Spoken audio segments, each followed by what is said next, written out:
I'm ready for this. Got him.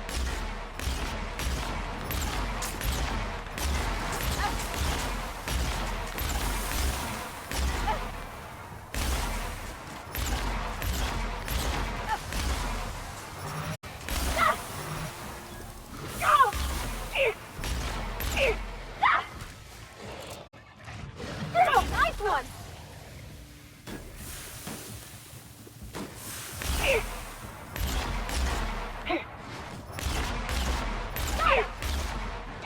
Everyone all right?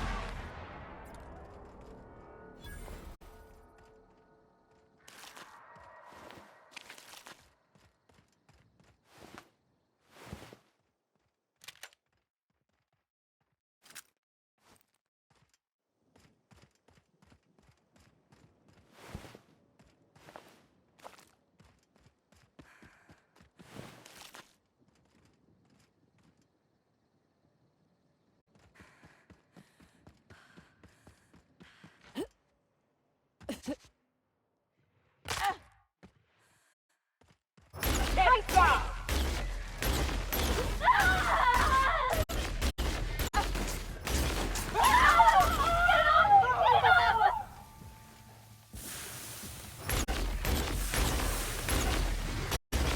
Nice play.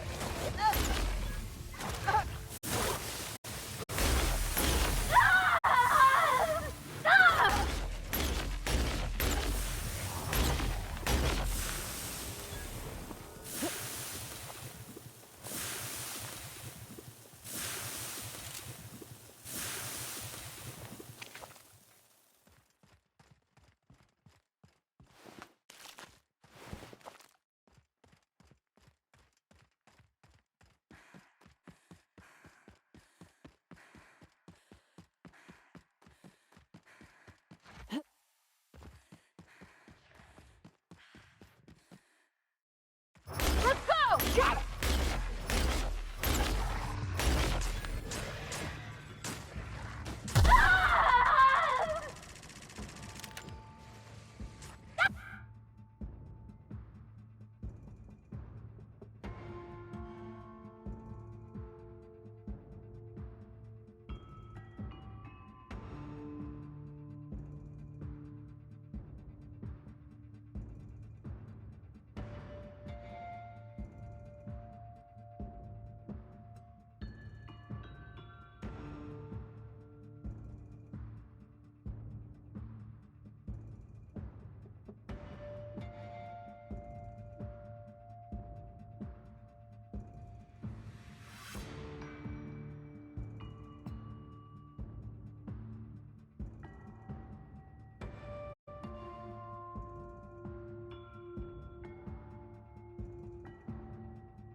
That's the last of them.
Candy Canyon?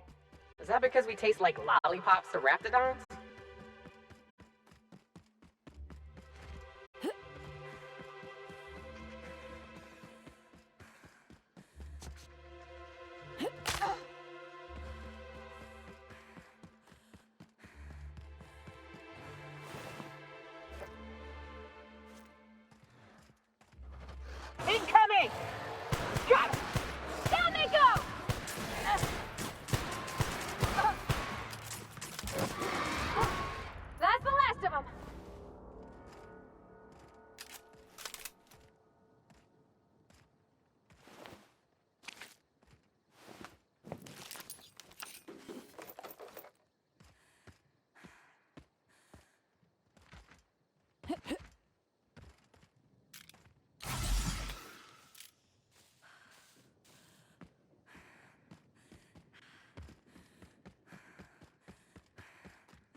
Cover! Get up!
Oh, hey, Candy Canyon! I know this place. It's where they did Free Range Fixer.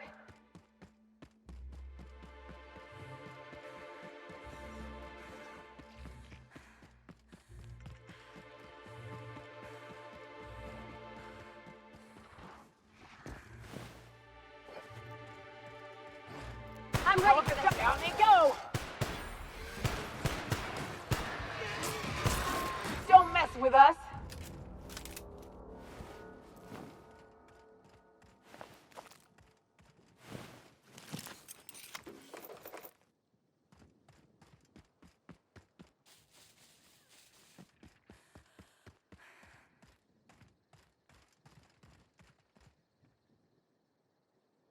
Hey there.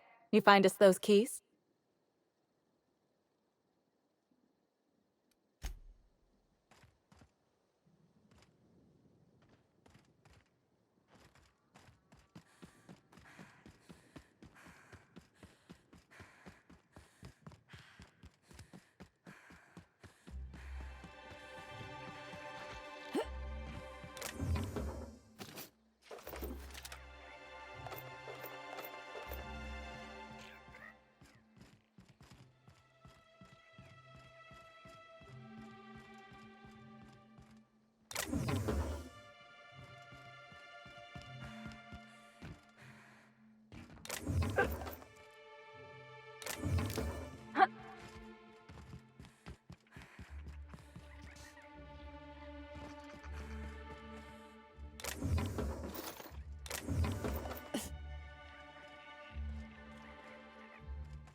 Kill confirmed!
Oh, here we go!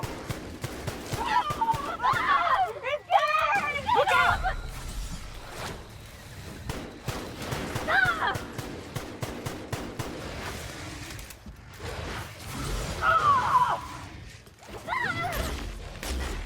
Solid kill!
Hey there. You find us those keys?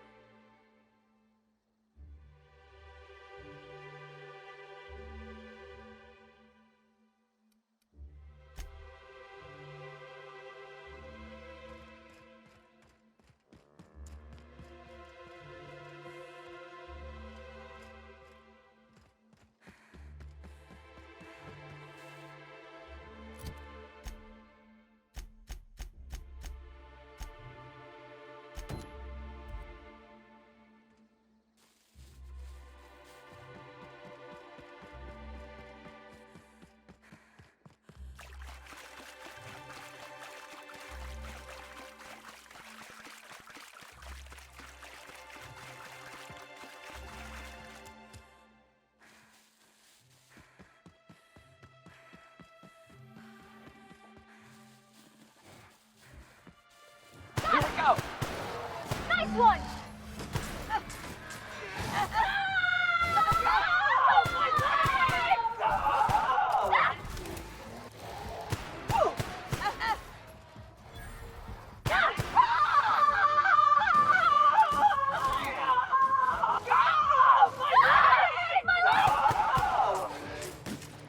Everyone all right?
No cacaos detected nearby.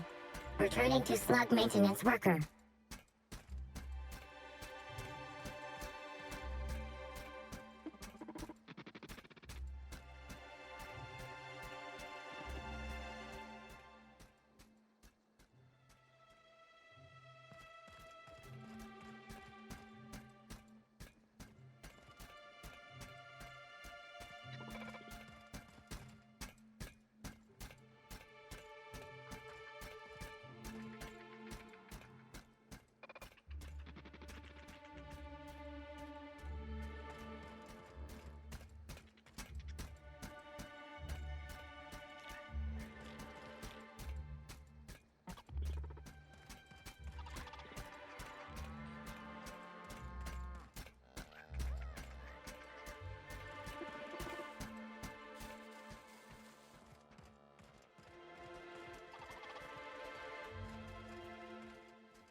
No cacaos detected nearby. Returning to slug maintenance worker. Hey, I almost can't believe it. Betty found her way back. Here I was thinking I'd never see her again.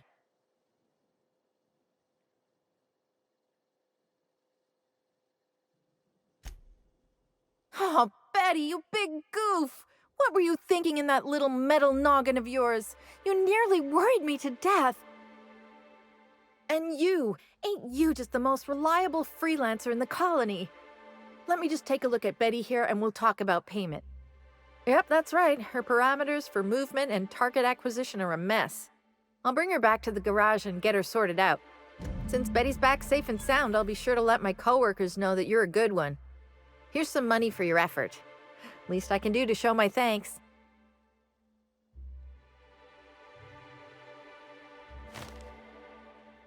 I guess this is what I get for hiring on the first person who'd listen to me out here. This is all I have on me. Now I guess I better go before you ask for more.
I'll be out of here as soon as I can, Gunther. Welcome back. What can I do you for? Hunter supplies. Get your hunter supplies.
Oh, you are in for it now.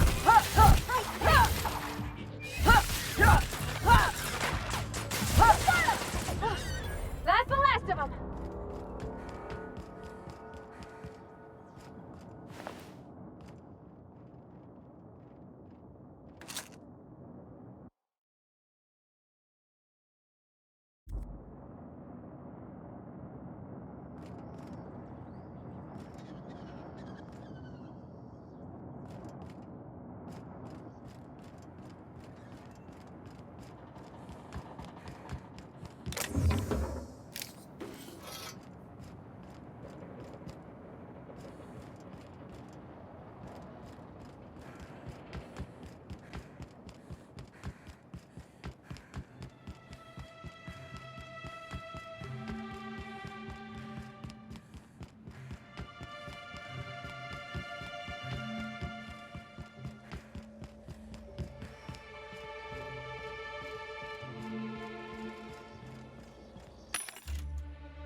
Me? I'm coming!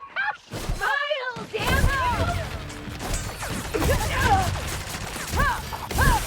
I just want to be your friend!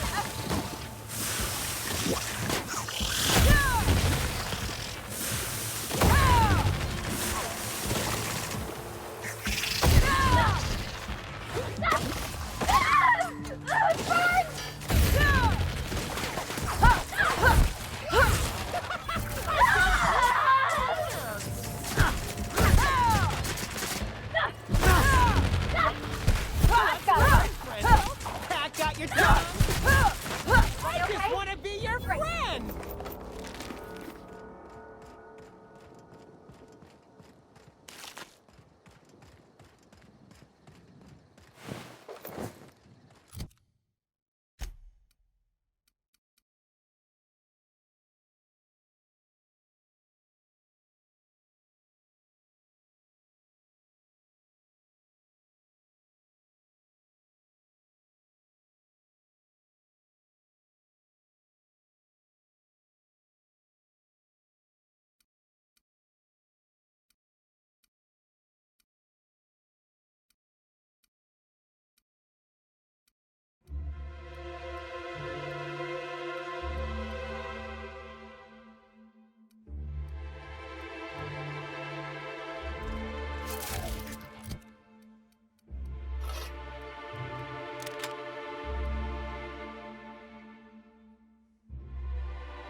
Rizzo Spectrum Vodka. Aftertaste the rain.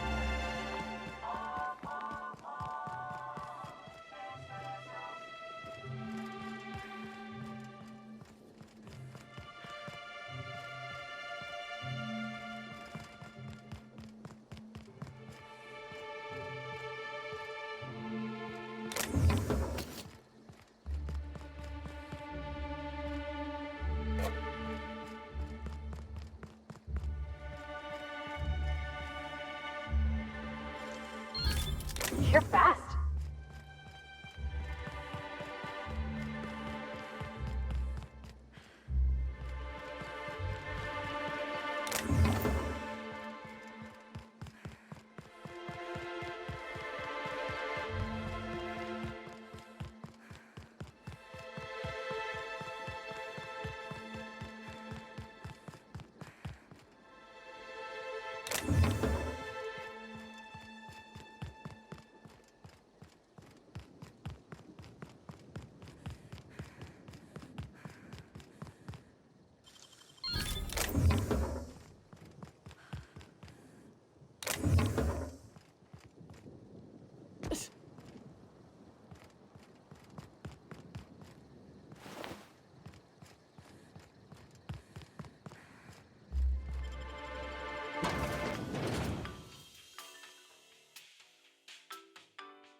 Black hole.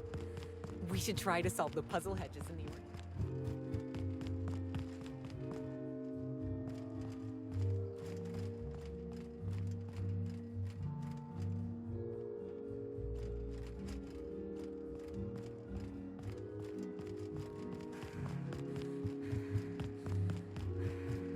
The brochure never mentioned anything about Waspito. What floor would you like to visit? Oh, so sorry, but you're not actually authorized to visit that floor. What authorized floor can I bring you to? Next stop, the finest seat in the house.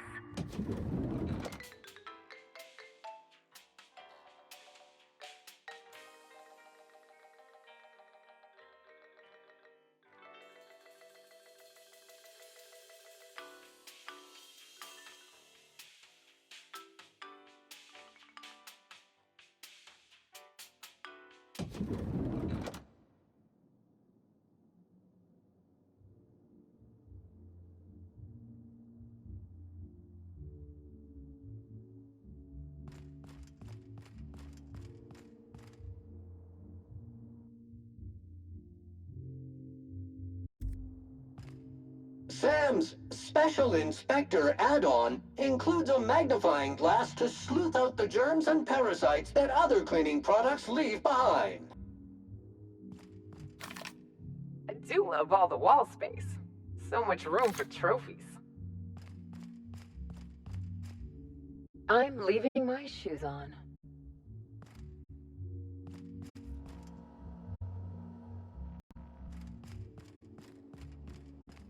This room ain't so bad. I could get used to this.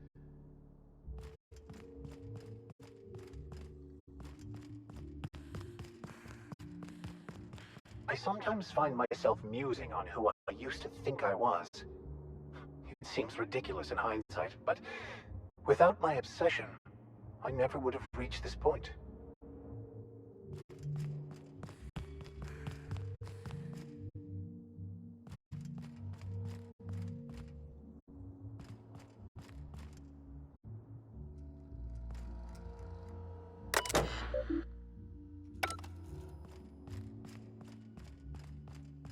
You think June Light would like this place? Oh, probably not. I don't think she cares much for corporate comforts. Inspector?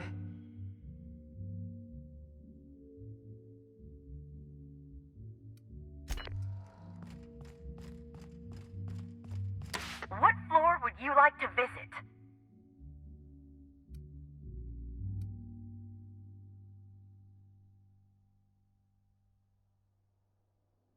To the lobby we go!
Timeline discrepancy detected nearby.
Greetings, attractive patron.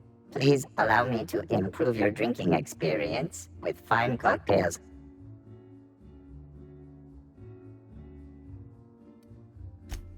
Error. This unit is incapable of murder, as it possesses no conscious will.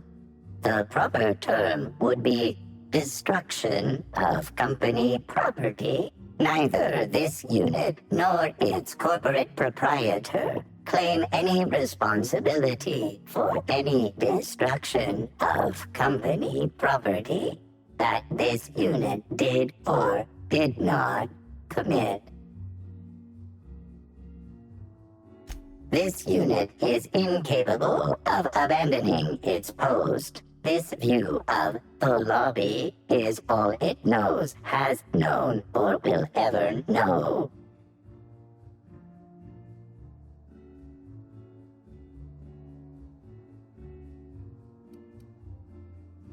Error. Damage to despair tables detected. Randomizing grief cycles failed.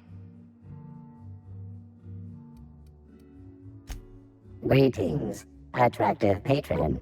Please allow me to improve your drinking experience with fine cocktails.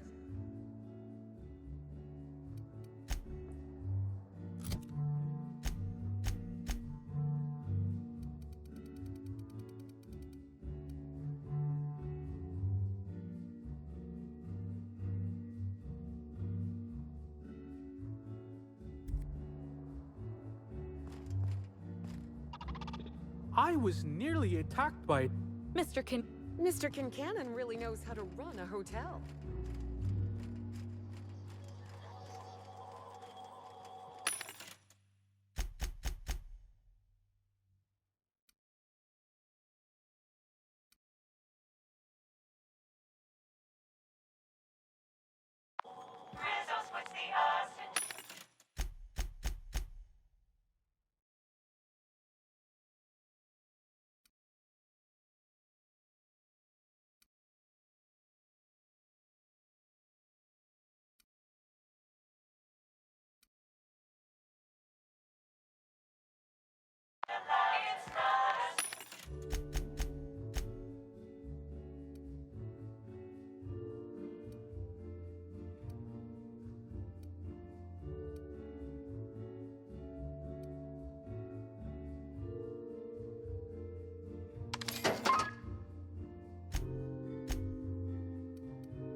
Hope you've been enjoying your stay.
Please avoid damaging yourself or others while you...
Hope you've been enjoying your stay.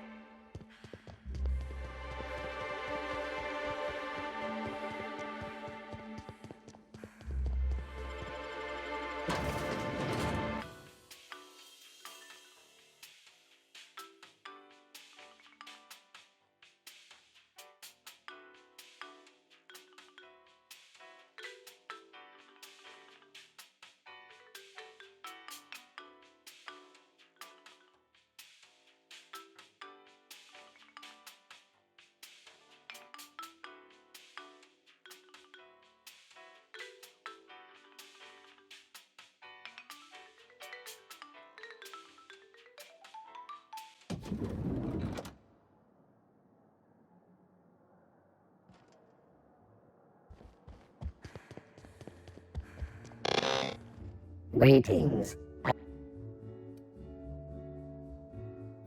Oh, I see what you did in there. Huh. That's some clever work. Self-diagnostics complete. Navigation systems operational. Thank you for your patronage. Initializing digital handshake in 3, 2, 1. Digital handshake complete.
Inspector, not a moment too soon. I've just finished my autopsy report.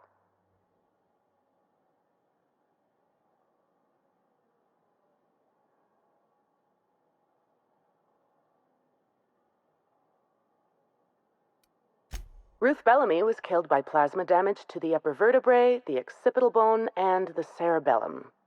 If it's any consolation, her death was instantaneous and painless. I've also discovered a poisonous compound in Miss Bellamy's stomach lining ingested during her last meal. Toxic, but not enough to kill her. Spencer Woolrich complained of a stomach ailment around the same time period. I assumed he was being, Spencer. But now I'm not so sure.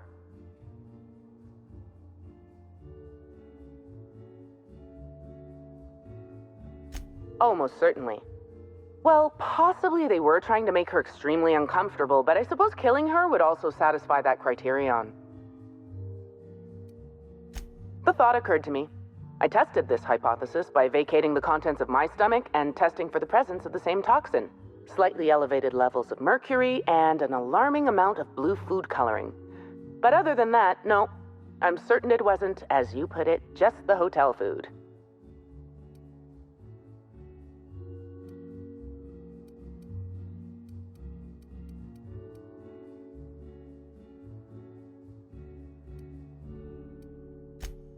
Oh, how curious. I do believe you're right. I wonder if this has something to do with the autopsy process. She was Halcyon Helen up until the moment I brought her to the operating table. But as soon as I cut her open, I stopped thinking of her as Halcyon Helen. It's almost as if she stopped being an icon and became a human being.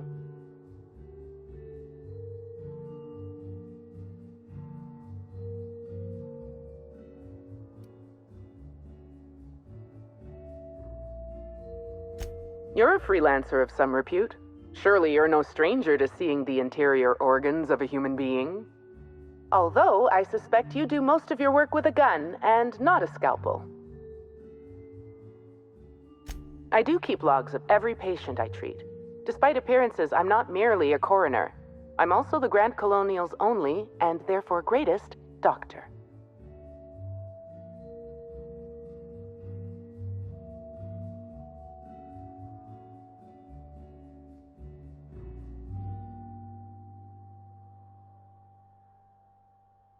I don't see the conflict of interest.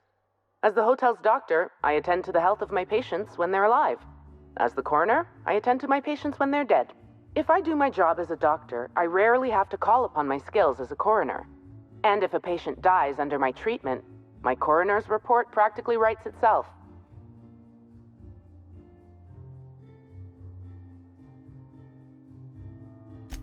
Oh, don't worry. I'm not going to harvest your precious organs.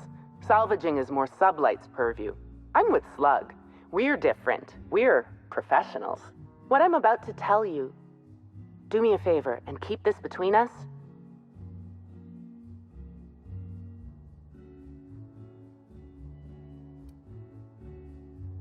That's what I like to hear. I'd much rather work for Slug than Rizzo's. Rizzo's makes a great show about the happiness of its workers, but I think it's all rather artificial. I'm paid well. I work hard. I'm given respect and a reasonable degree of freedom.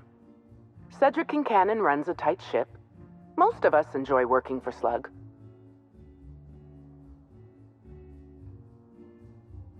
Will there be anything else?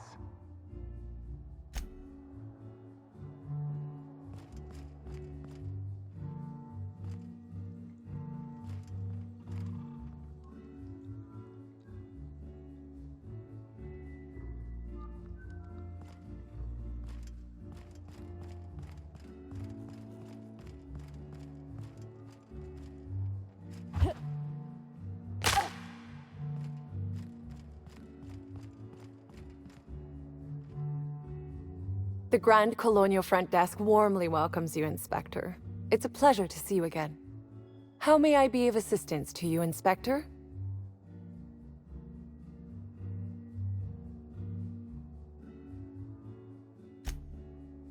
Oh, my. Well, that is certainly odd and alarmingly unacceptable. Allow me to check the service records. Ah, yes. Not to worry, Inspector. It was indeed cleaned for you. Except for the evidence, which is all of Helen's stuff.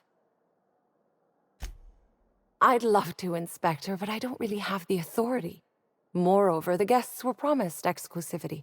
If I let you up there, I'll never hear the end of it.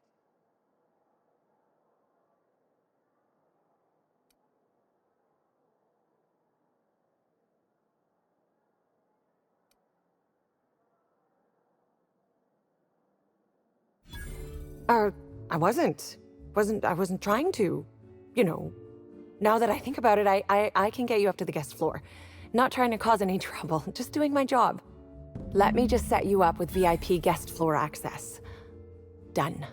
You can now come and go as you please.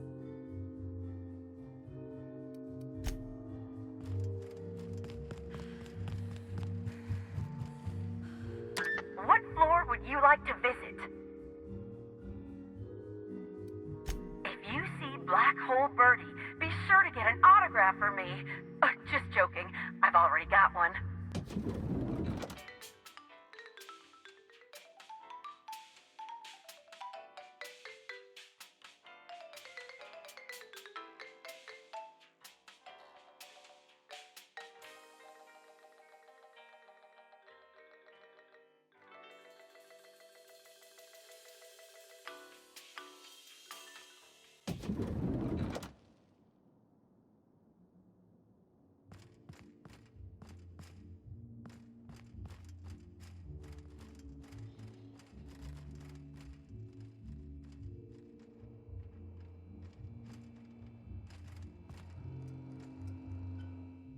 Zeke Hannigan, Rizzo's Rangers 16th back. Pleased to meet you. What can I do for you? Oh, you must be that inspector people have been talking about. It's a damn shame about Miss Helen. She was always real good to me and the rest of the Rangers. Birdie's taking it pretty hard. Miss Helen was the love of his life. So, what did you want to know?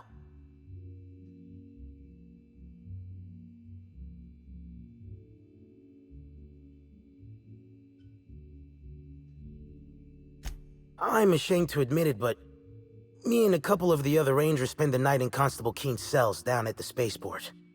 We didn't do anything serious, just a bit of pranks and vandalism. It's what usually happens when we all get to drinking.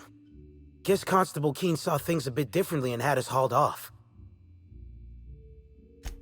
No, we lost him somewhere along the way. Or maybe he managed to get away? I can't rightly remember. But he was definitely not sharing a cell with us. That much I know. Oh, Birdie was mad about Helen. He was certifiable. The big galoot loved Helen about as much as he loved the game. Trouble is, Birdie was not blessed with an abundance of temper. Helen kept Birdie steady. If he lost his temper around her, it'd be because something broke between the two of them.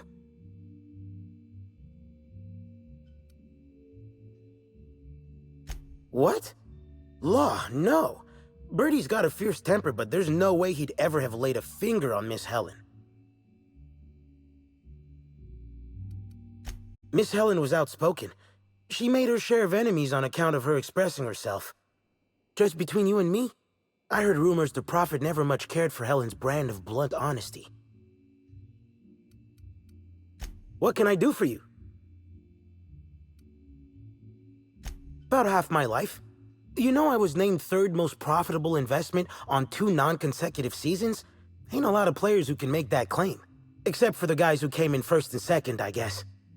I spent the last season injured and almost got sold to the Hephaestus Hammers, but now I'm all convalesced, ready to lay into some Cleo darlings, you know? Really break some legs. Since it's the off-season, we're helping support the launch of Rizzo Spectrum Brown. Meet the fans, sign tossball cards, that sort of thing. Just between you and me, Rizzo's ought to cancel the whole event out of respect for Miss Helen.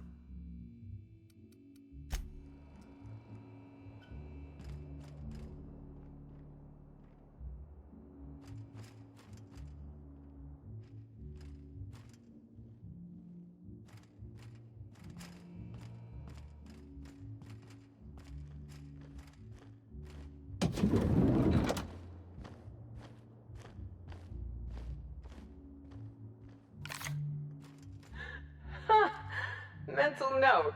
Next time we got cows in the cargo bay, have a woolly cow party. Wonder how much they could drink.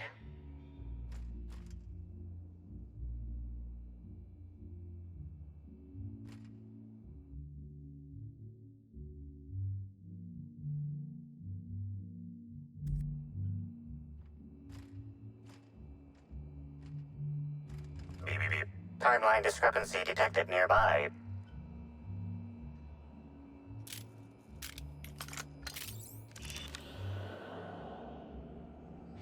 Woolly cows are an import species for the Wilderness Exploitation Reserve and are incapable of affording upper-class accommodations. Second discrepancy. This woolly cow is dangerously inebriated with Rizzo Spectrum vodka. Alcohol sanguinization ratio exceeds recommended maximum.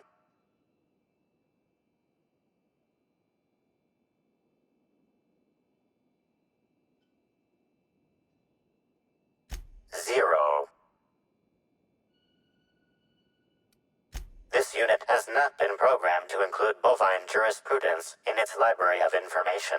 A brief survey of this area reveals that the most recent occupants were athletes belonging to the Rizzo's Rangers Tossball Club.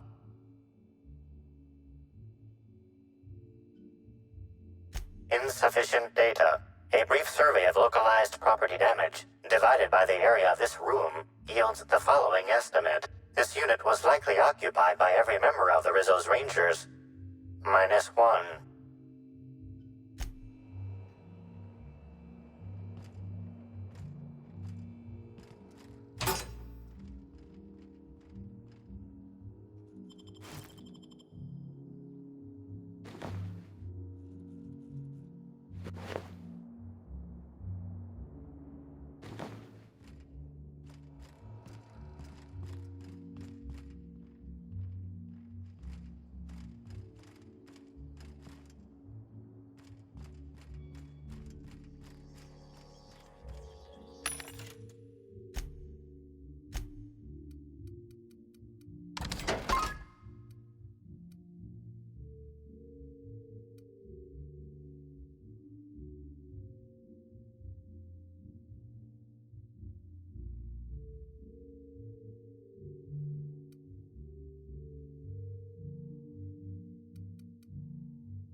Nice.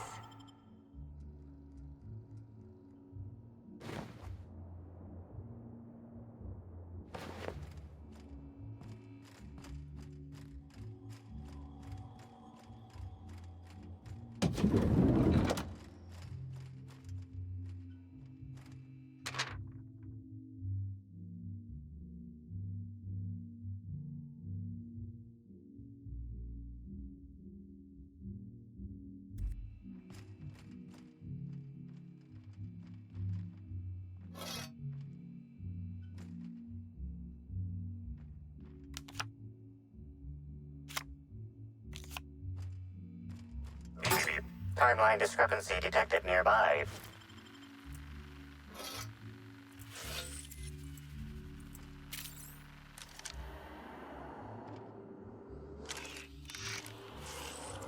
A single footprint, size 10, tossball cleat sized. The soil in this residue contains a very high concentration of oxygen. Well done, Inspector. The weather monitoring station at the pilot house substitutes for a terraformer. The soil in his footprint likely came from there.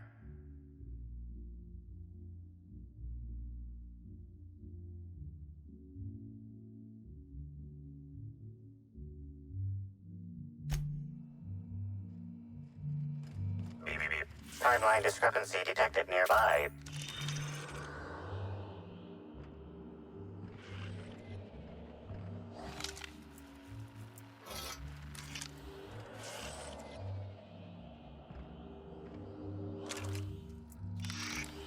The charred fragments of a letter lies at the bottom of this wastebasket.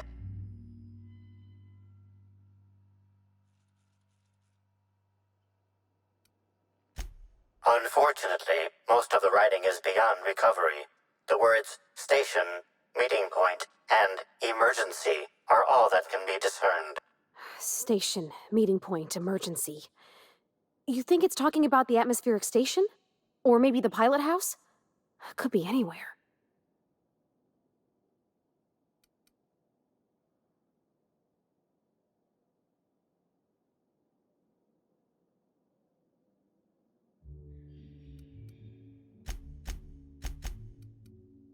Someone burned this letter shortly after Halcyon Helen's death.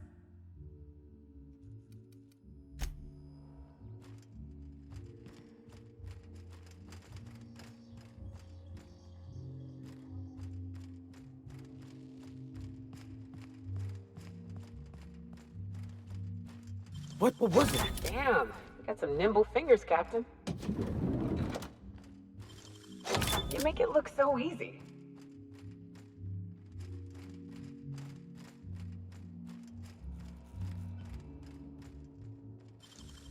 Hell of a job.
Initiating banter protocol.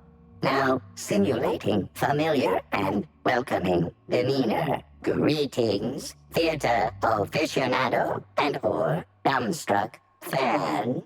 You are standing in the vicinity of Burbage 3001, the latest and therefore greatest automechanical actor ever designed.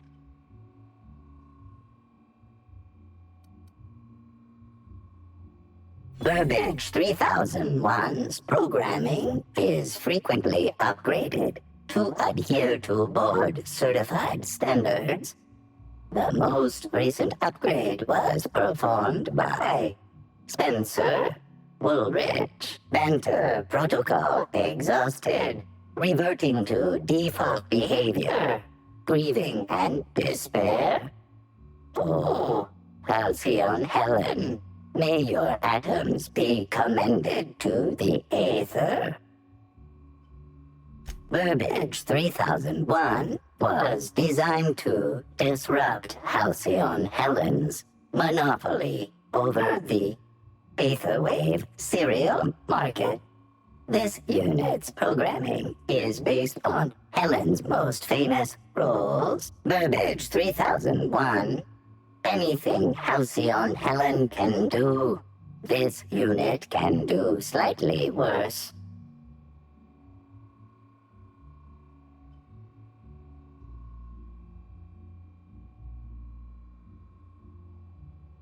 This unit has been programmed to simulate existential dread. Watch Burbage 3001 contemplate its mortality in the critically acclaimed drama, Waiting for Results. This unit has not yet completed its grief cycles, randomizing despair tables. Oh, Helen, is there no justice in the world?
Timeline discrepancy detected nearby.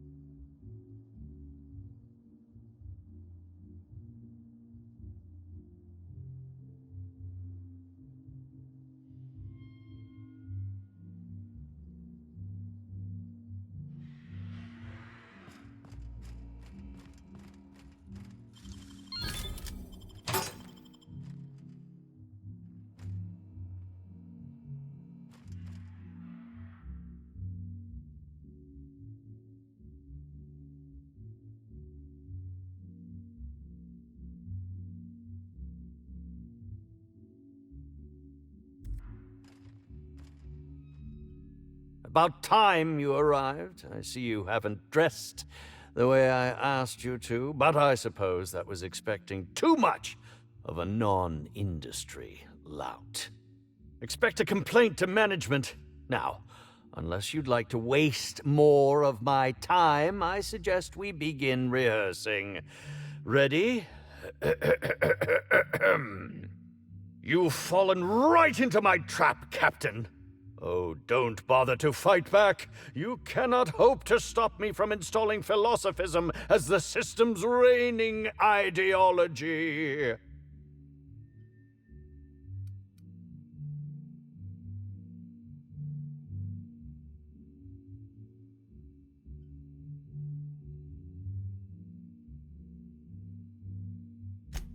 Oh, you wouldn't harm an old man at the end of his wits, would you? I'm confused, disoriented. I may have even soiled myself. Wait, if you're armed, that must mean you're not with the hotel staff. Oh, no, this is curious indeed. Who are you, and how did you get in here?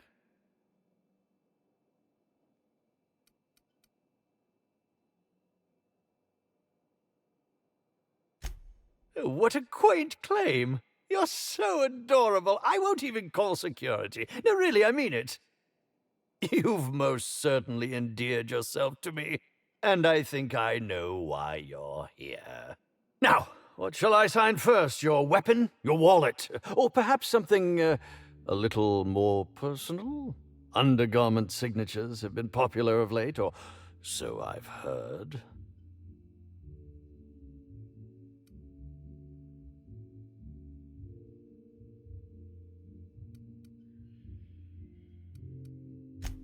I'd be delighted. Oh, damn. My pen's out of ink. I'll just get you a portrait of my face as a souvenir. I'm sure I have the prints around here somewhere. By the by, how did you get in here? The only non-staff individual cleared to enter guest rooms is supposed to be the inspector for Bellamy's murder. Oh. Hello.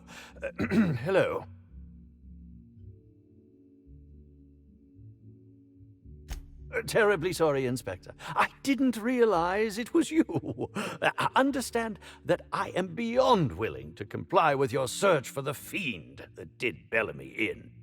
You know, now that I look at you, you're the perfect reflection of me, back when I starred in the Marauder's Bane. The absolute picture of justice. Ask me anything at all. I might even give you a straight answer.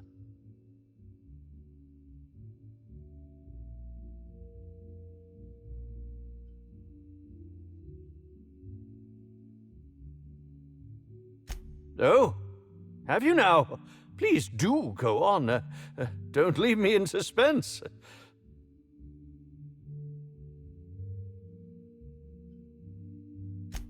I did indeed. With Halcyon Helen parading her fame about, I was left without an acting partner. Burbage is no exception. His acting protocols were nothing short of a joke. So I decided to make some modifications, installing him with some of my old serial quotes, as I think improved his range. The way he bungled about with that weapon of his hardly befitted a dissident, so I modified it as well. He's much quicker on the draw now, though he's still a machine.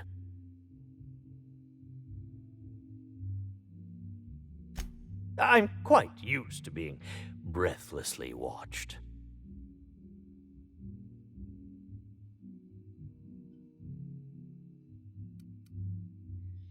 Indeed. The agonizing bowel pain was most undignifying. While I've certainly had no shortage of inadequate hotel meals, this was most explicitly pronounced. I suspect poison. And who would be most likely to poison me but Chef Anwar? Oh, we've clashed almost non-stop about his slop preparation. He must have tainted my meal in retaliation.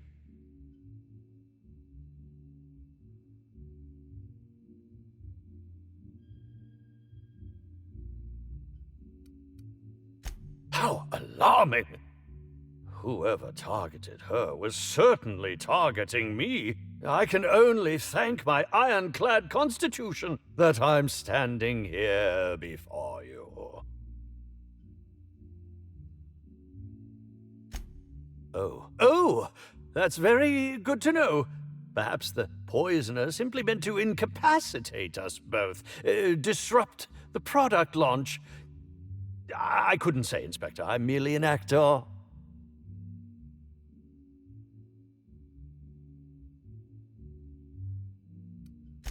Is that a jibe? Could you imagine the tabloid headlines?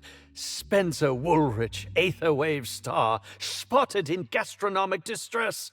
Oh, unseemly hardly describes the half of it.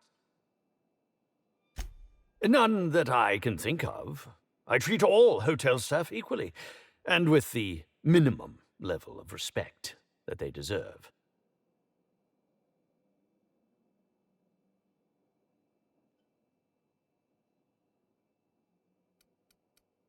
Very well, then. Certainly. But one quick question before we begin, if I may. How was it that Bellamy met her end?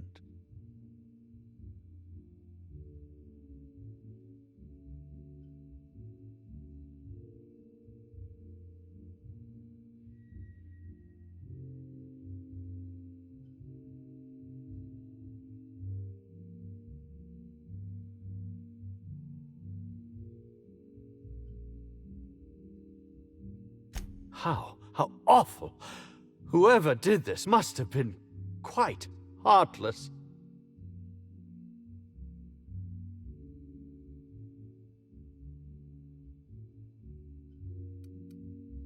Oh, come now, Inspector. What do you take me for? I'm an old man.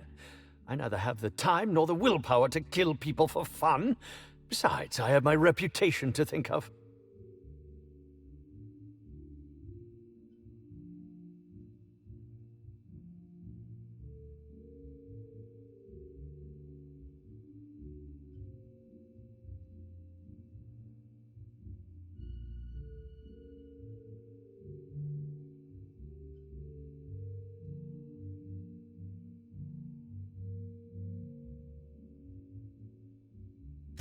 I was meditating, of course. That's how I get into character.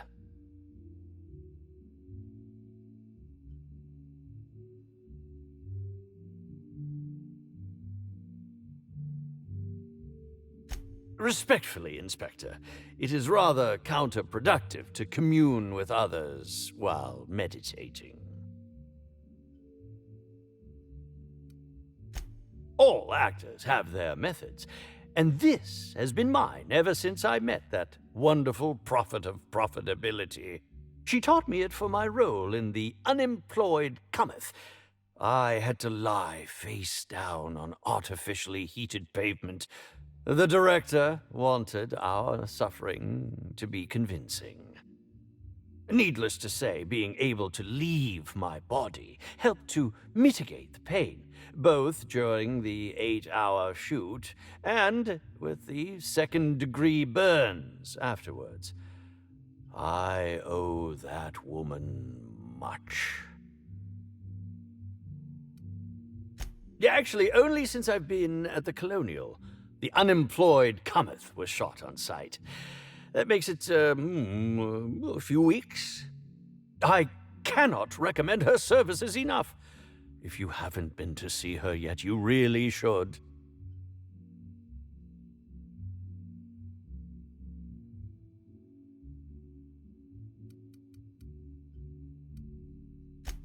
I'll answer whatever you wish.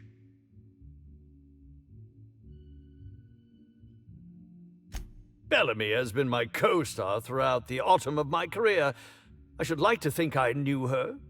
In fact, I cannot name a single role in the last 10 years that did not involve her in some way, unless you count the uncredited silent shopkeep on Melissa's Meteoroids.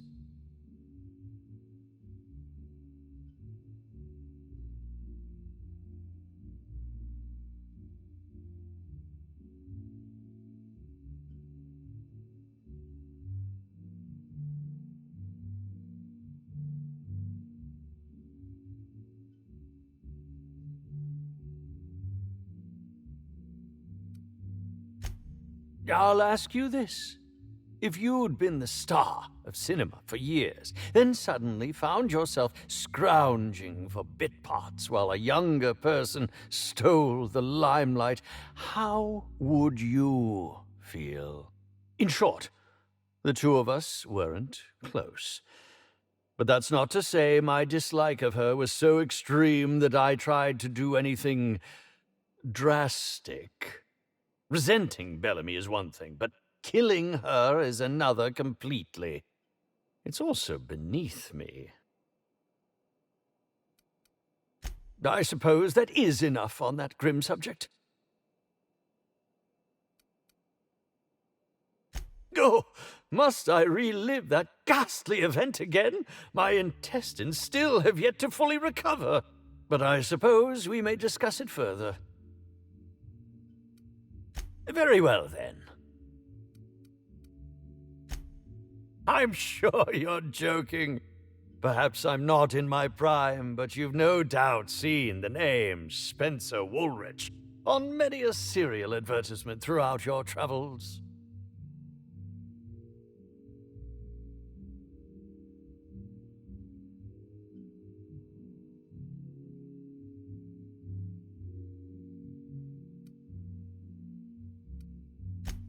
That can't be. You must just not remember. Or perhaps you only recognize my characters, not my name. Did you ever see me in The Masked Marketeer? The Busker of Byzantium? What about episodes 13 and 190 of Princess of Hephaestus? And who could forget From Halcyon with Love? I was great in that movie. Even if I was starring beside a 2-ton bucket of bolts and a woman with no talent.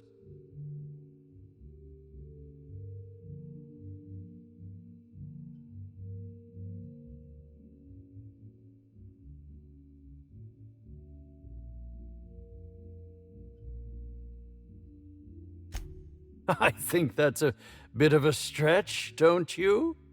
If you're going to come after me, I expect evidence. Unless you want to be smacked with litigation. Smacked!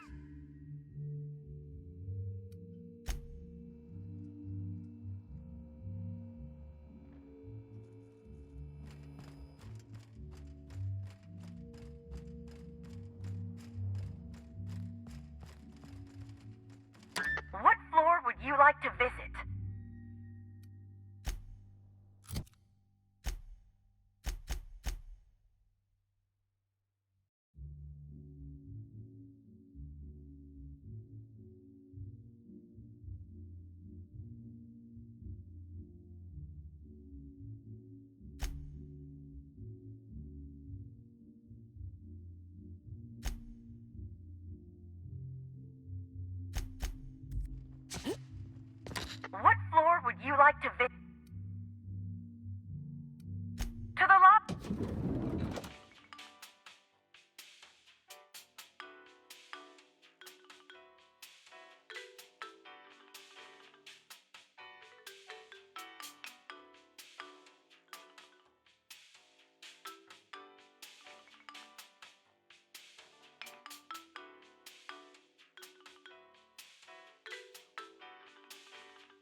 Timeline discrepancy detected nearby.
Yes? Are you here for the double rack of smoked sprat? Well, I'm sorry to disappoint you, but you'll have to wait. Oh, don't give me that look. Let me see if I can pencil you in for later. Actually, what am I saying? I can't do that. I'm booked for the next month. You'll have to make a reservation.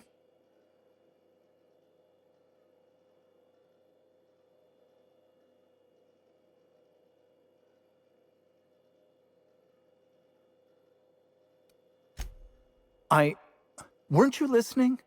We're reserved solid for the next month. I'm sorry, but you'll really need to order in advance.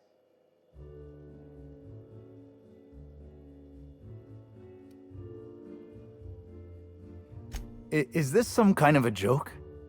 We're not able to take on new orders at this time. I told you.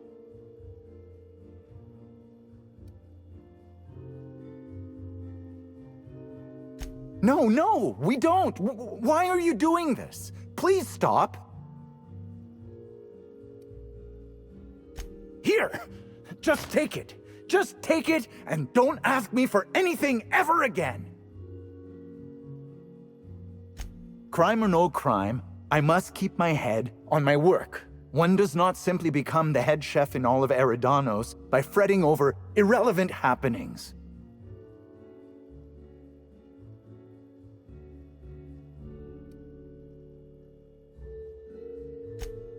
Well, that's not entirely true. There are the Purpleberry Orchards and... No, you're right. I can't afford to skimp. Who exactly are you, anyhow? What is it you want?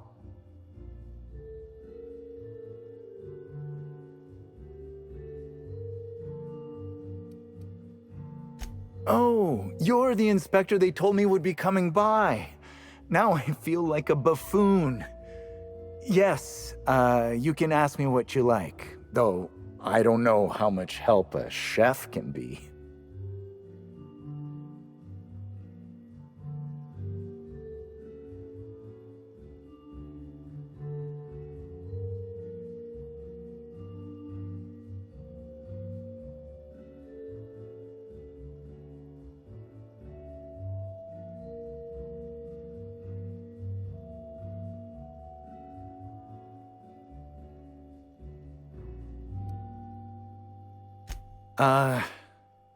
No. As it so happens, I was down in the employee break room. I wasn't taking an unsanctioned break, of course. I was merely fetching ingredients.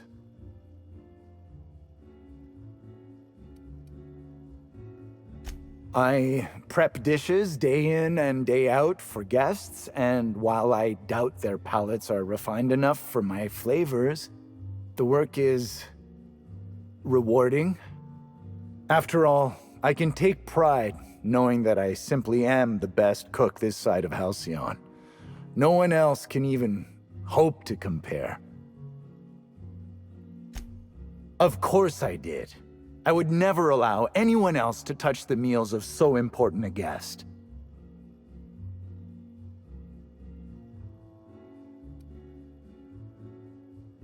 Well, yes, I'm positive. Why?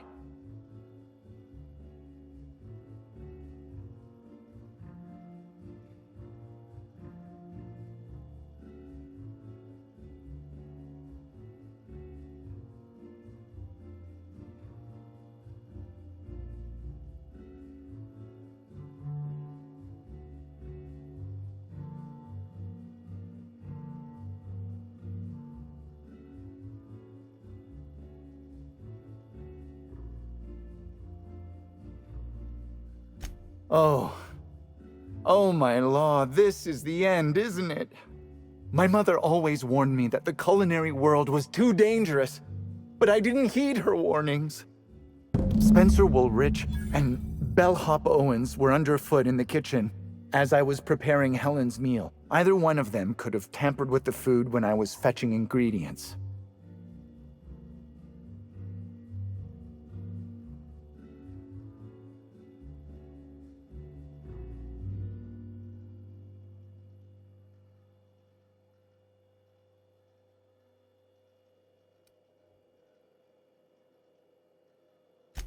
Well, it's a breach of professionalism, of course. Why else would I worry about it?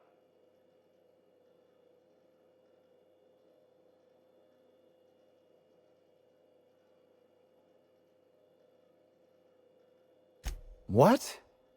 Truly? That's an alarming business oversight. Instead of volatile chemicals, the corporations should put barbiturates in everything. Everyone likes barbiturates. But I don't believe that was a risk with Helen's meal. I was, up to something else. I may have taken some time to engage in a teensy bit of recreational drinking, and consequently, I may have been somewhat less than coherent after preparing Helen's meal.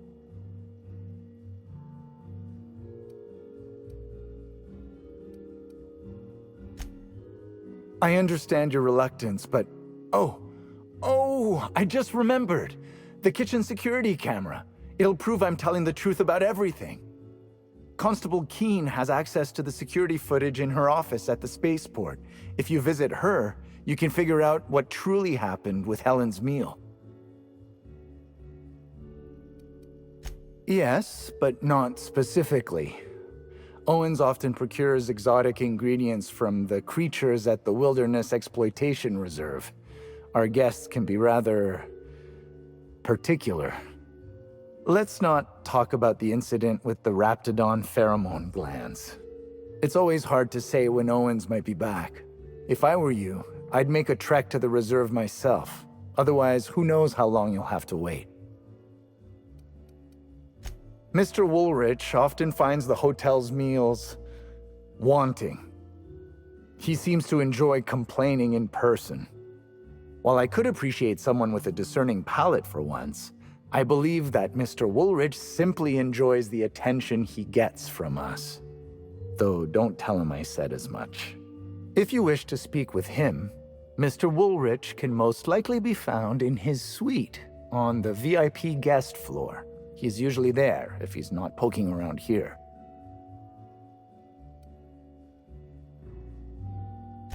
Thank you for your understanding, Inspector. I'm sure you'll find the true culprit before long.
Did I hear something? I just wanted to make you smile!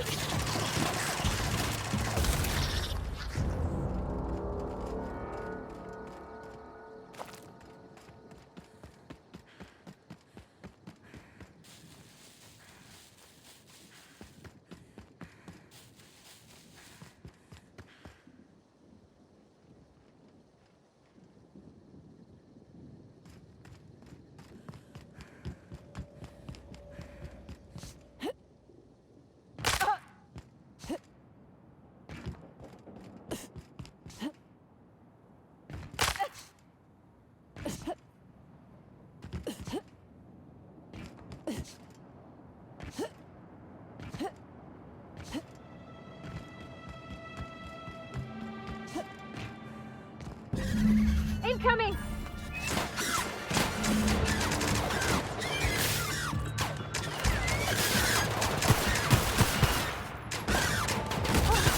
That's the last of them!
Hey there.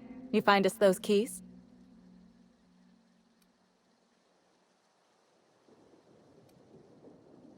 Wow, that's really smart.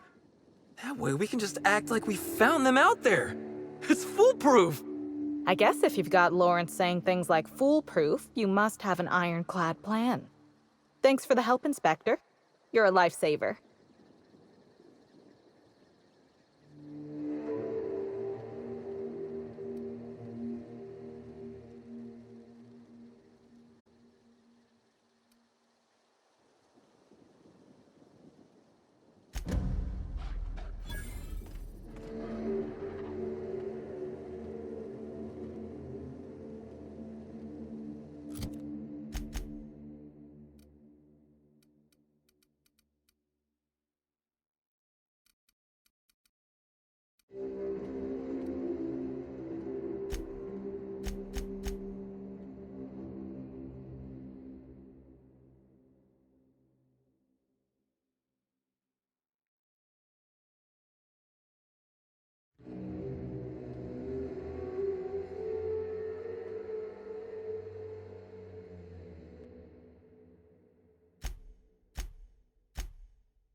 I'm getting this.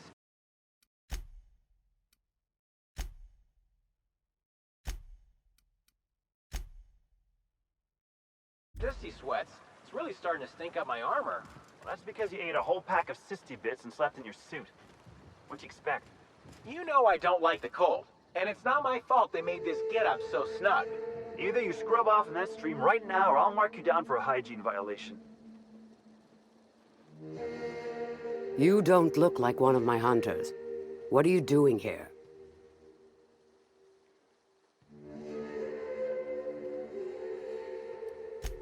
Oh, you void-damned sprat fuck. To arms, everybody. The old man's trying to scratch us off.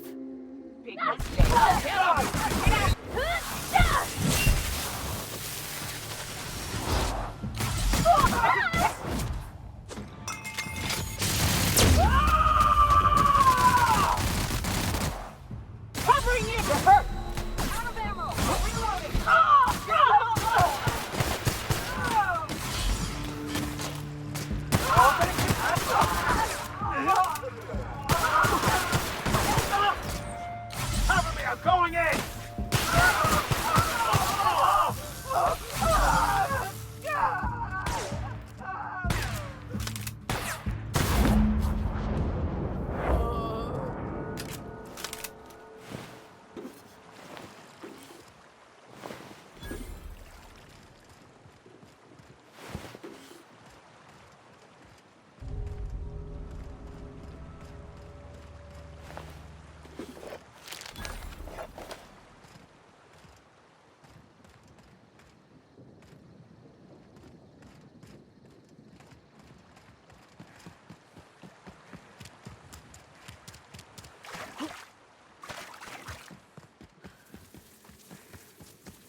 Back.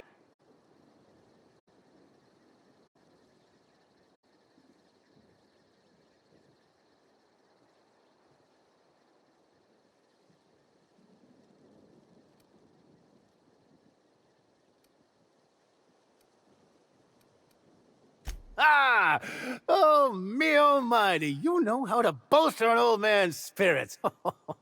Oh, thank you kindly, stranger.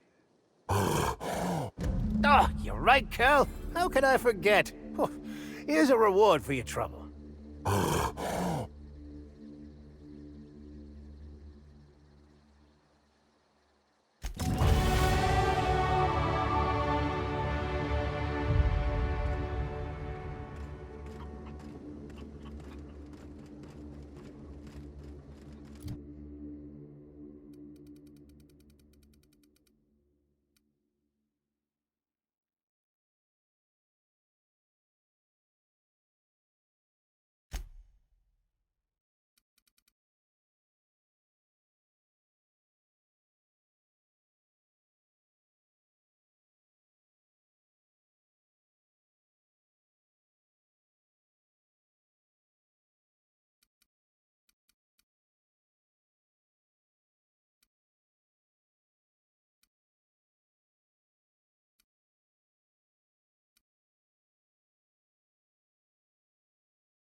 go! Plasma isn't working!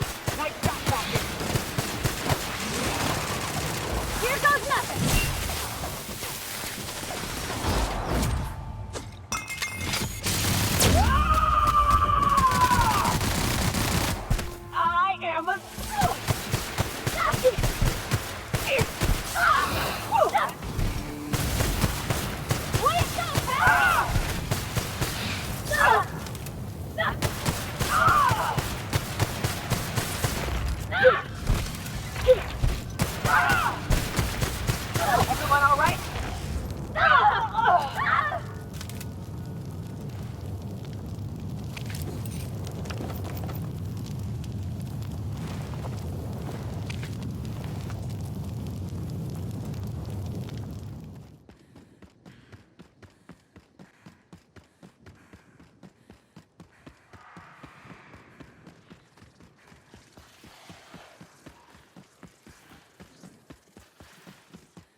purple berry punch.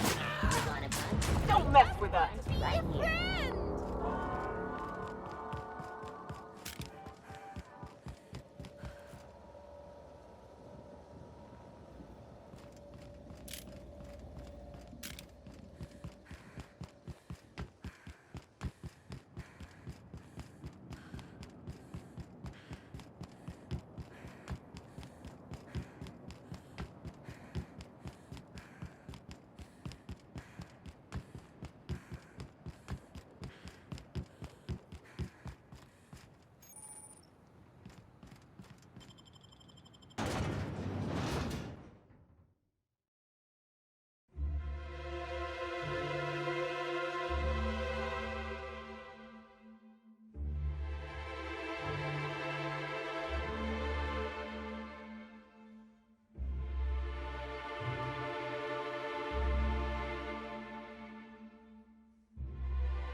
I don't like...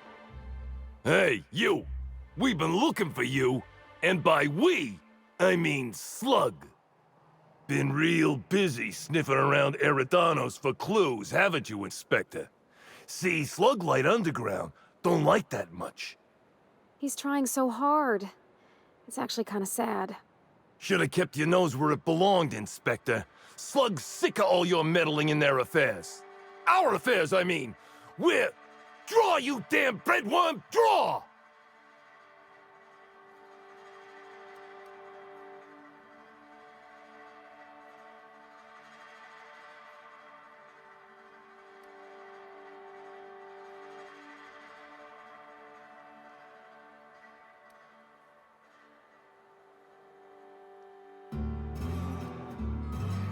You want to say that again, pal?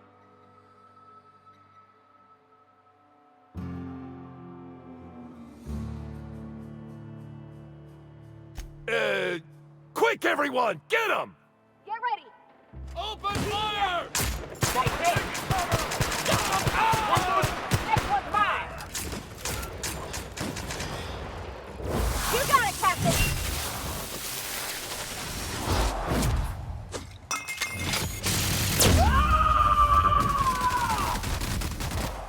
To shreds, you say?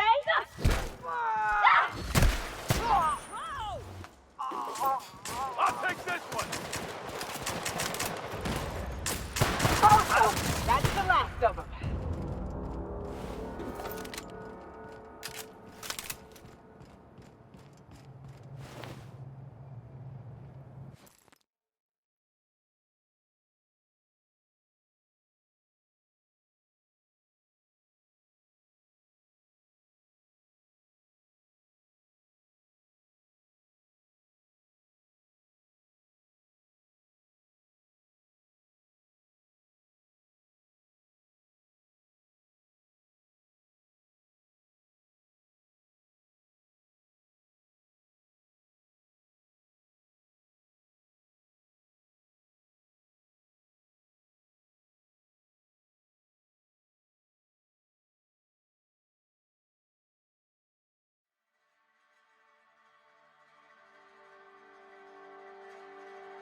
Greetings, non-criminally associated individual.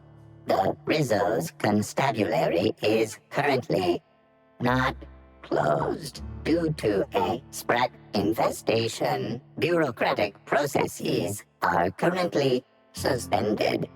At present, criminal reports do not require paperwork.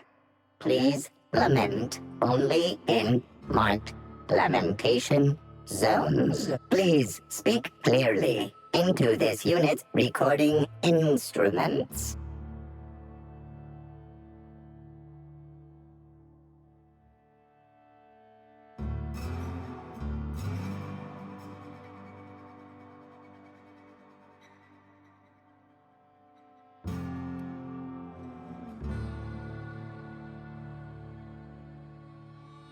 Error. Unit designation no longer wine taster. Unit designation now deputy.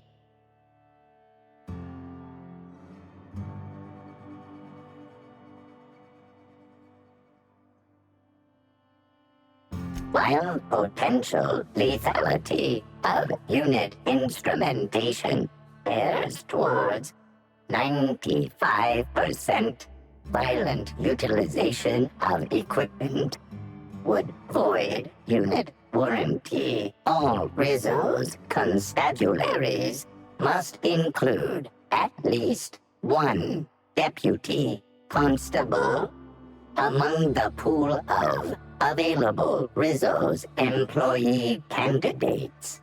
This unit was considered the most competent. Unit does not have a favorite wine. Unit is incapable of taste. How may this unit be of service to you?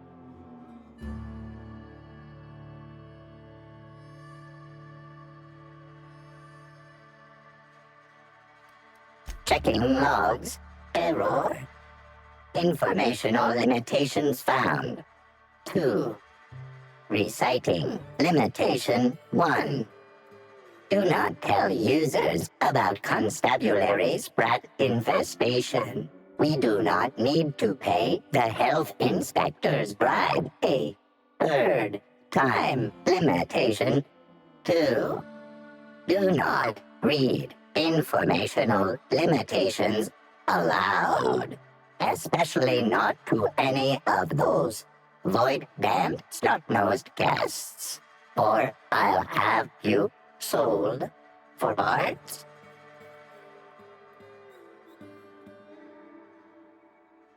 All requests for security footage require a nominal compulsory bribe. Is that acceptable?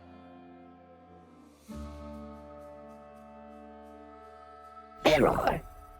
Bit processing unit has been removed, temporarily surpassing bit fee request. Funds will be requested from Rizzo's leadership with interest at a later date. Delivering footage. Thank you for your patronage. If you would like a wine recommendation to pair with that footage, please submit the requisite request forms. Is there any other assistance this unit may provide?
Greetings, criminal.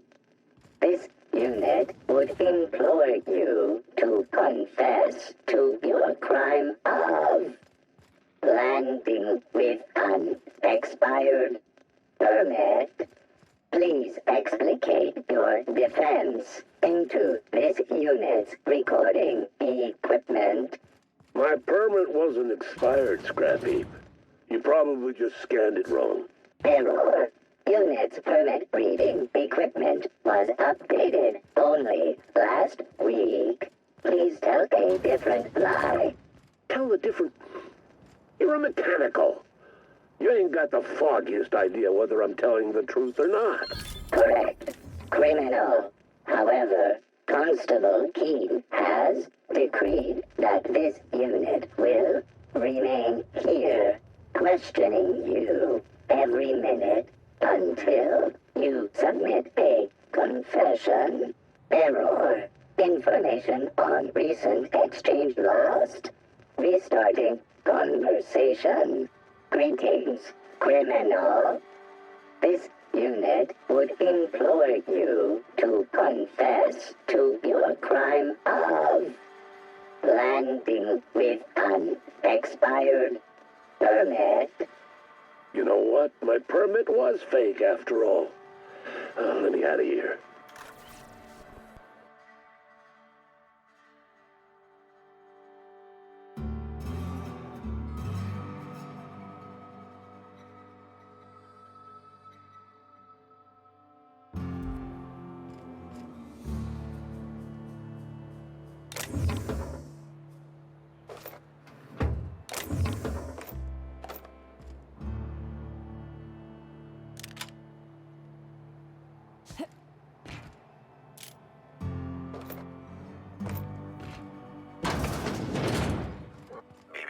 Timeline discrepancy detected nearby.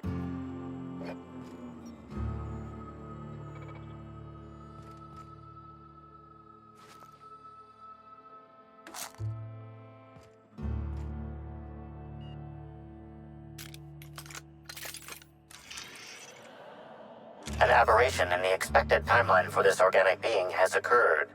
Behold, the body of Maria Keene, formerly the constable of the Eridanos Atmospheric Complex. No signs of life detected. Maria Keene is survived by no known relatives.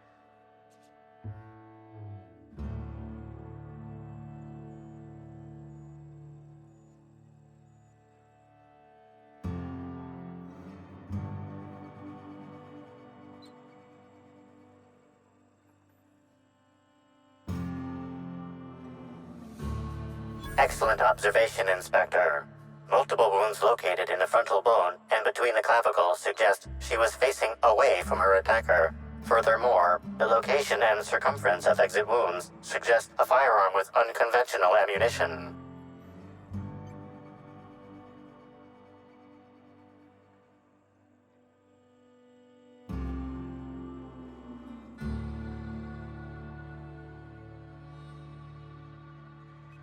These casings are too minuscule for conventional small-caliber firearms.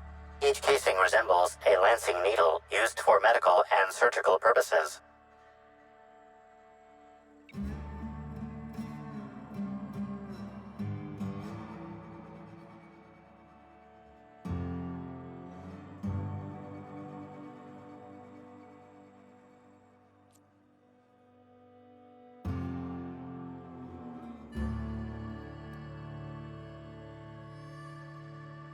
Yes, Inspector.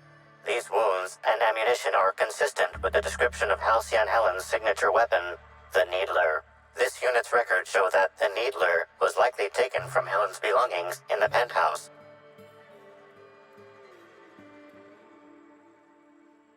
High concentration of potassium chloride detected. Trace amounts of neurotoxin detected.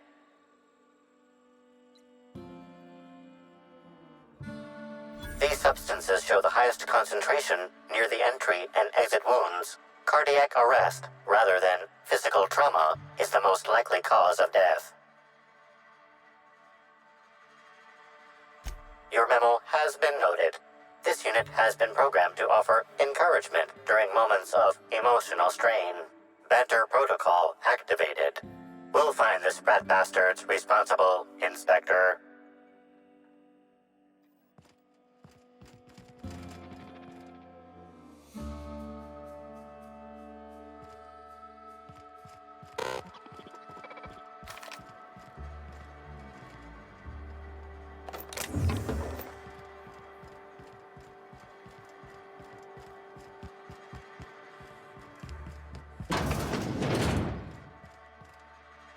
I'm a criminal, get it? They don't let me talk to law-abiding sorts.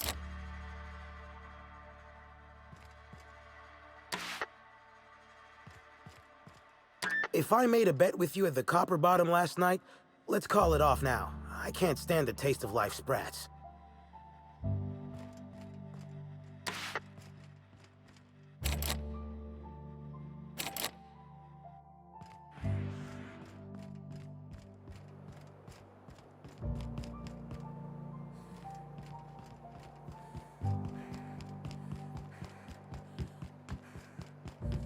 I don't know what to make of Sublight Underground.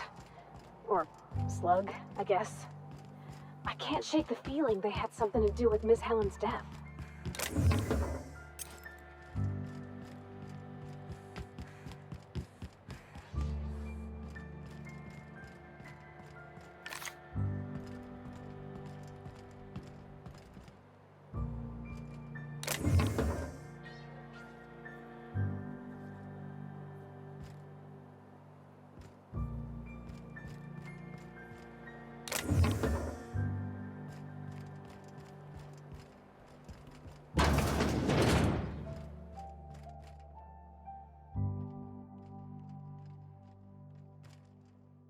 Why, it's the Inspector.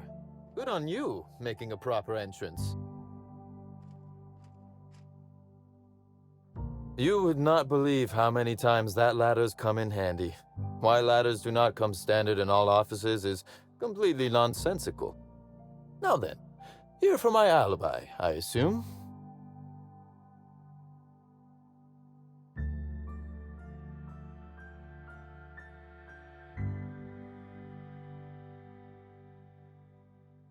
Another murder? Drunk Raptidons? Black Hole Birdie practicing his hacking in the middle of the street? Stop me if it's one of those, or I'll just keep guessing.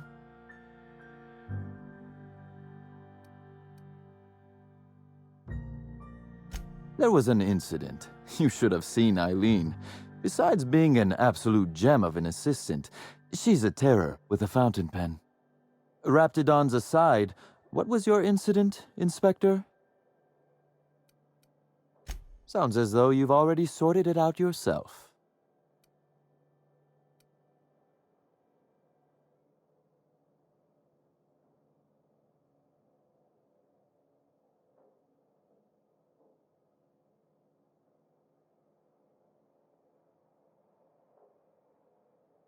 Slug uniforms do seem to go missing from the hotel laundry with impressive regularity. Easy enough for someone to nick a few. Now ask yourself this. Why would anyone give thugs slug gear and send them after you?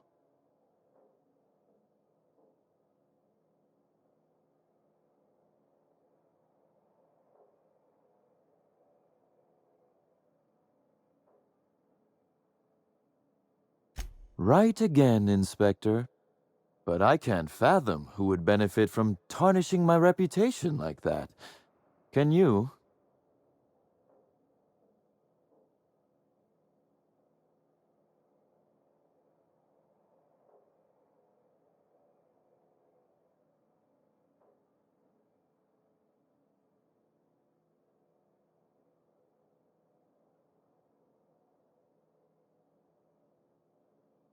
You said it, not me. So, as you've deduced, I did not send anyone from Slug after you, nor is it likely they assigned themselves that task. Still, I am sorry for the trouble, Inspector. With that settled, I assume you'll want to know where I was the night of Helen's murder.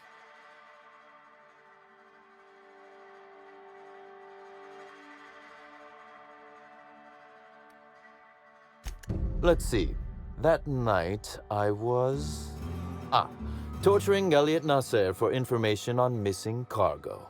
That was a messy one. Didn't break until nearly noon the next day. Can you imagine?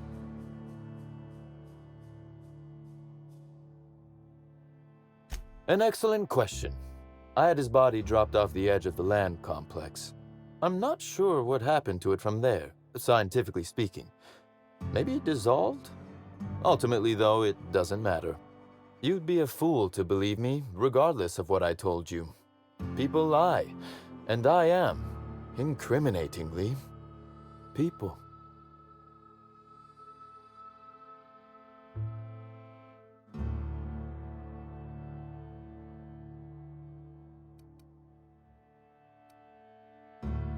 Which, as I said, you should not trust.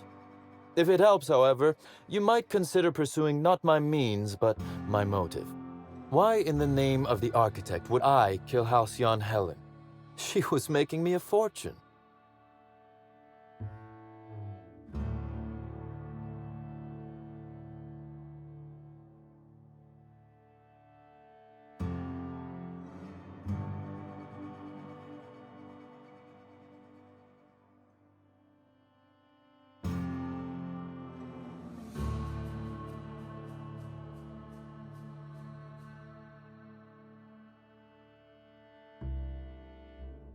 I'm considering a line of commemorative merchandise.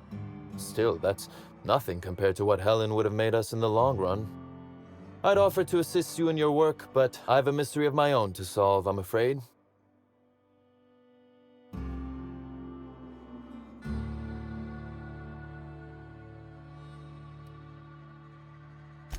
Oh, Elliot stole from me, all right. Alas, you're right in that his was a singular isolated incident, and as such, does not resolve a concerning broader trend. Items are disappearing from Slug's storage and processing warehouse. The thefts began a week before Helen's unfortunate death, and there have been more instances since. Before you ask, I know the difference between cargo going missing and cargo going missing. This is the latter.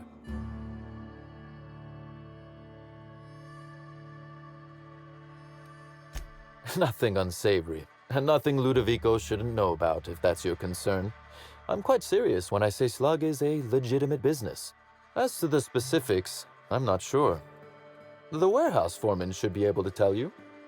Before you ask, I know the difference between cargo going missing and cargo going missing. This is the latter. I'm not sure. I'm only confident there is one. That the thefts began mere days before Helen's untimely demise is an extraordinary coincidence. I'm not a man who believes in happenstance, Inspector. I do not trust it.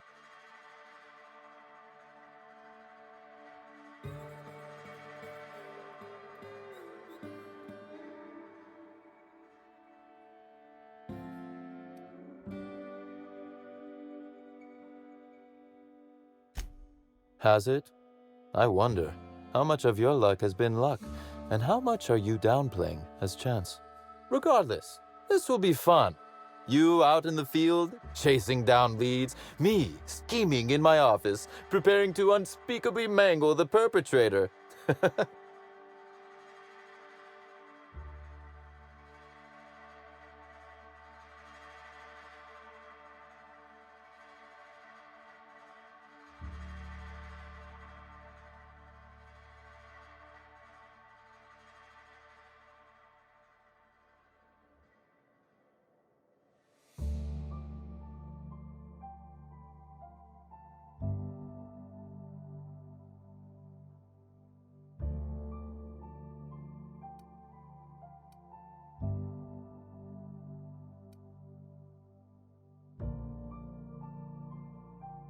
Oh, I never subcontract out that type of work, Inspector.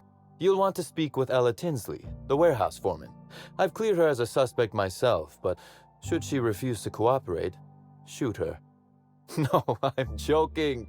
If she won't cooperate, tell me and I will shoot her. And do feel free to search my office for clues while you're here. Don't hold back on my account. Was there something else you wanted to discuss? Very well. A few. Helen was strangely curious about the private business operations around Eridanos. She said it was role research, but how much business know-how does one actor truly need for an action picture? I also arranged to have Helen supplied with mag picks, bypass shunts, and other hacking tools. She wanted to buy in bulk. Because she paid me to, Inspector. Besides, Helen was enjoyable company. She was confident, resourceful, determined, not unlike you, now that I consider it. That is the question, isn't it, Inspector?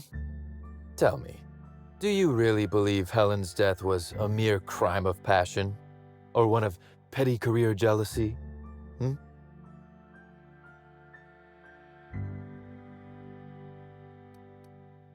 Good. That's good, Inspector. Because whoever did kill Helen is not going to come forward so easily.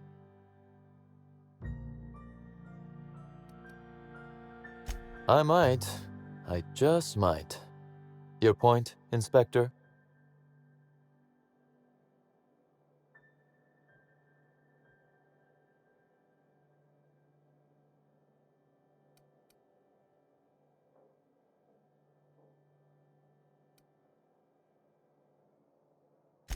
Now that is interesting. I suppose we'll see, won't we? Be very careful, Inspector. I'd very much like to see you still around for the grand finale, whenever it comes, whatever shape it takes. One moment, if you please, Inspector. I've answered your questions. I believe it's my turn to ask you a question now. What, or who, made you decide to investigate me?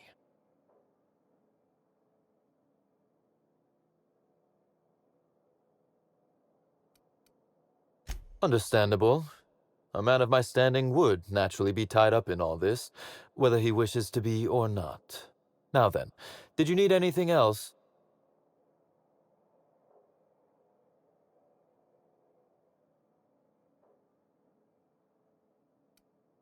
Constable Keene? Now that is a damn shame. Am I right to think this wasn't a workplace accident?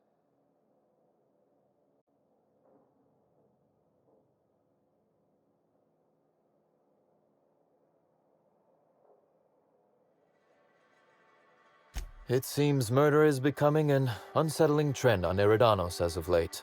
Thank you for informing me of Constable Keene's passing. When you find her killer, please be certain to make them suffer.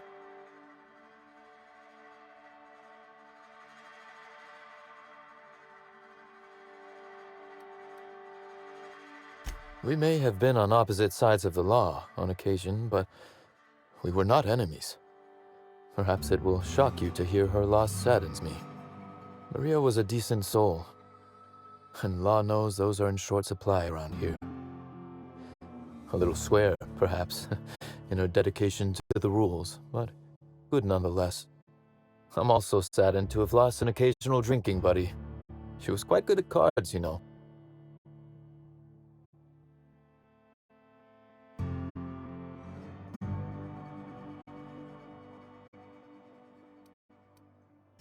Honestly, I'm not. Hand to the architect. Maria loved a zero-G after work. But let's discuss something else. Do you have other matters requiring my attention? The original incident? I made him an offer he should have refused.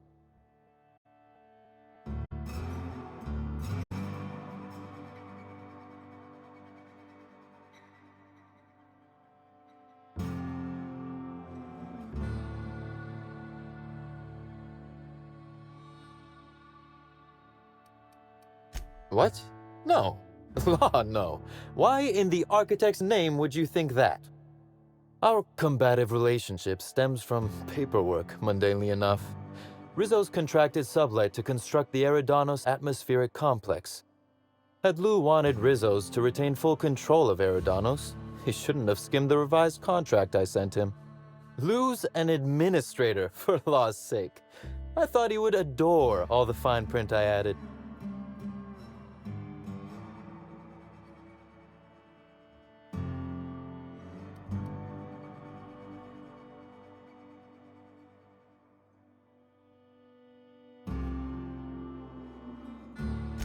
still technically visible to the human eye, but only just. You're quite good at this. It was all perfectly legal, too, which irked Lou to no end. My power grab, as Lou called it, planted the seed of hatred. And Lou, obsessed with what should have been, has made sure to water it daily with his bitterness and anger.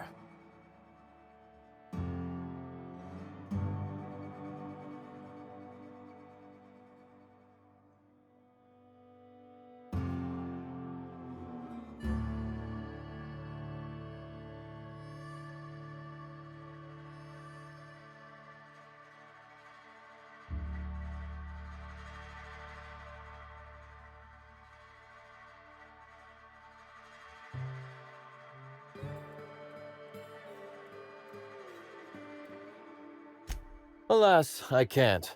I am, first and foremost, the head of Slug, and it simply wouldn't be good for business.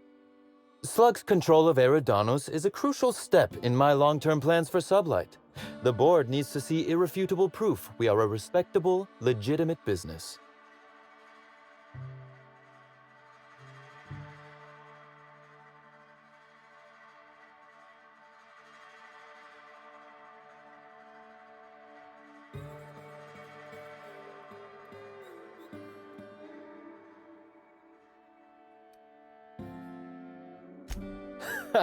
Oh, that does sound fun, though.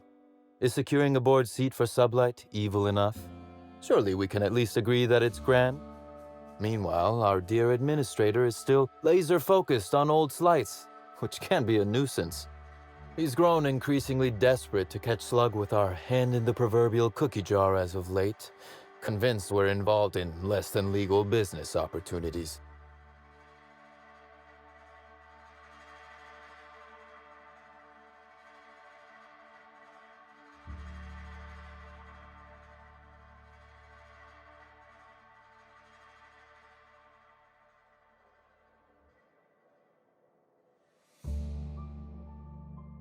I wish I could wink, but it always looks like I have something caught in my eye.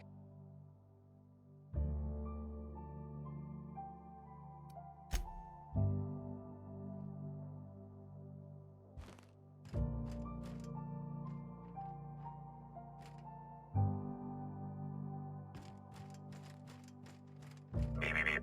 Timeline discrepancy detected nearby.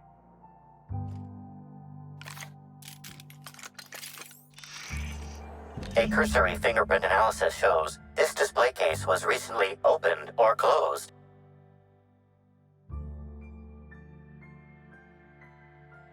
Confirmed. The grip has been modified for a specific wielder, most likely the rifle's owner. Additionally, the plasma rifle sights appear to have been realigned to better accommodate a shooter with slight myopia in one eye. The fingerprints belong to Cedric Kincannon.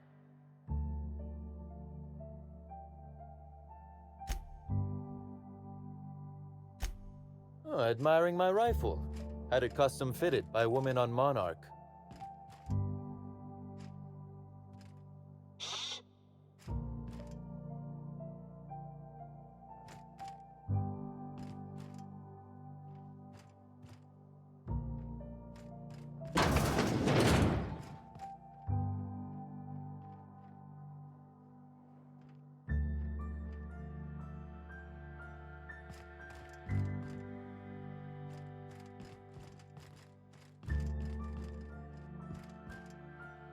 I'm busy.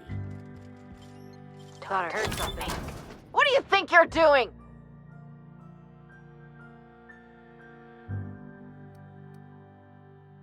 All right, but I got my eye on you.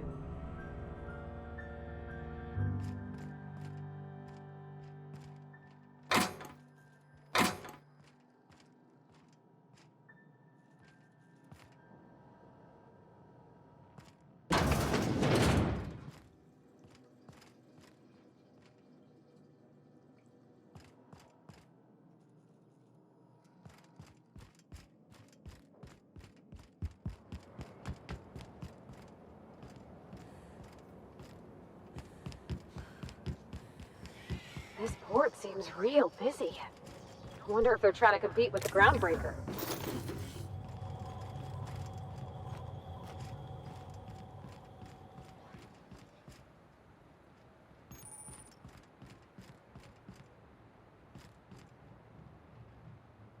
Here they come.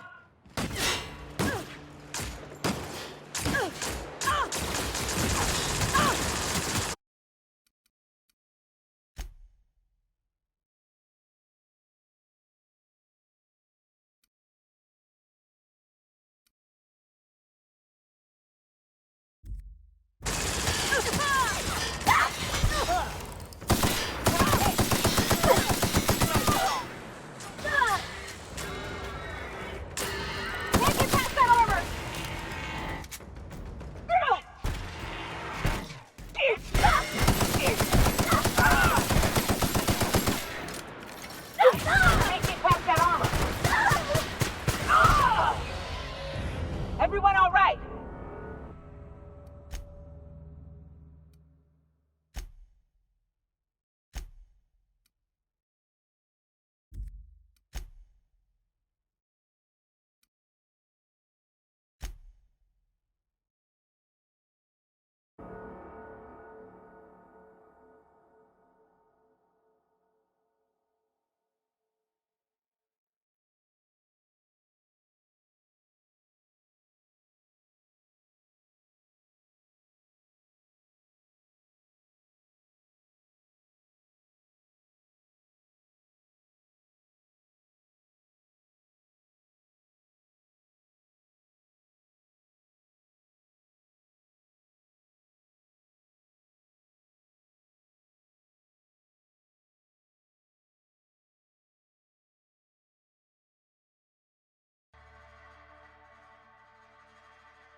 Timeline discrepancy detected nearby. A cursory thing. Addition. Oh, admiring my rifle. Had a custom fit.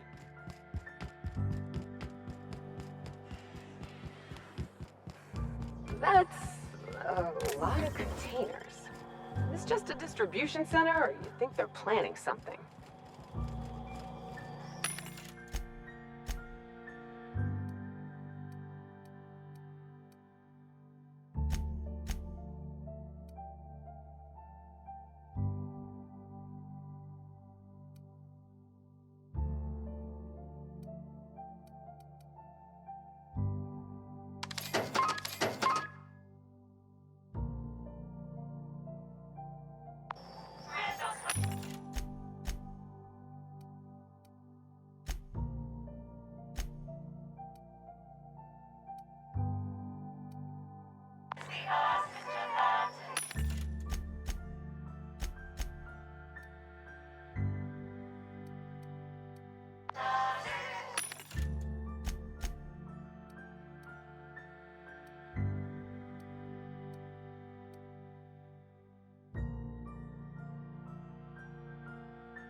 Buy a bunk, huh?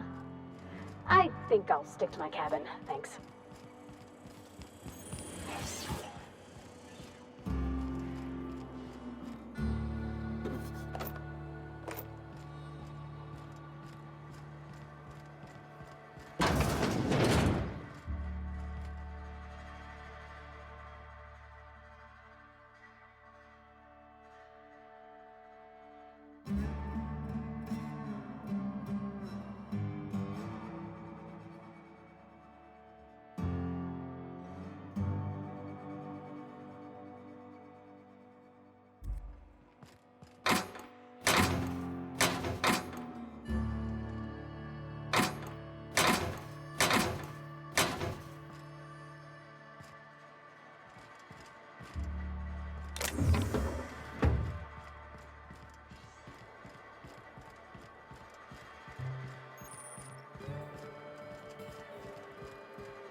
Great work.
What do you think you're doing? Nothing to optically process here.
Hey, pal.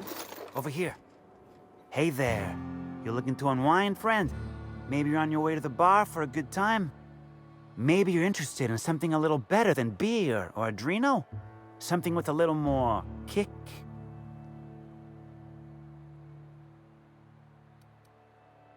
Bold claim, I know. But I wouldn't lie to you, friend. The name's Auric. I deal in, shall we say, holistic pharmaceuticals, natural substances and the like. You know, alternative stuff. I know. Ooh, it came out of the ground. That's where worms live. I get it. I do. Why go for that homegrown shit when you could be pumping your body full of effort accelerators? Says it right on the Anti-Cleo's box. Better than nature, right? Well, I'm gonna let you in on a little secret, pal. Those pharmaceuticals the corporations manufacture, not all of them are as good for you as the board wants you to believe.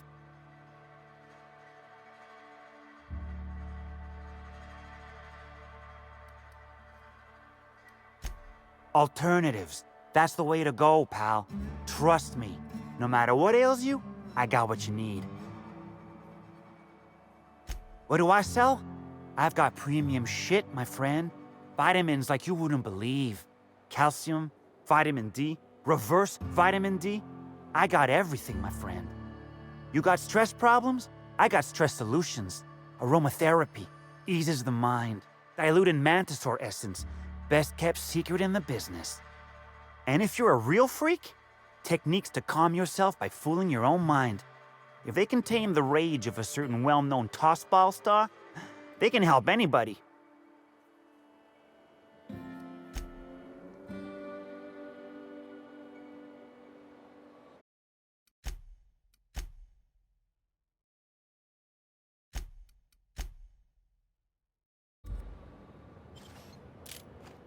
What do you think you're doing? Just don't make any trouble for me, okay?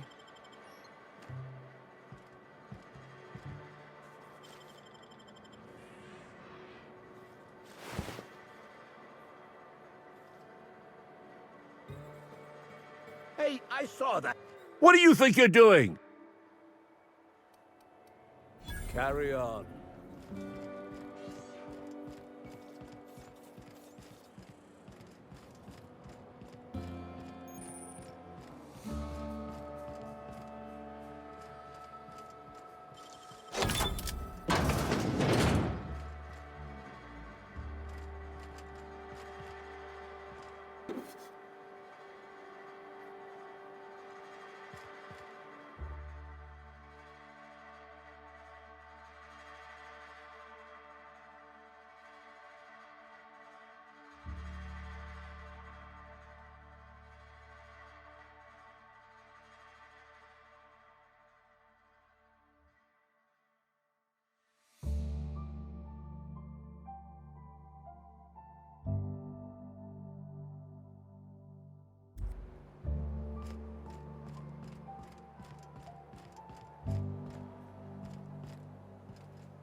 Wish I could do that.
Not so fast! Whoa, hold a moment. Who the hell are you? Yeah, you and me both. Right.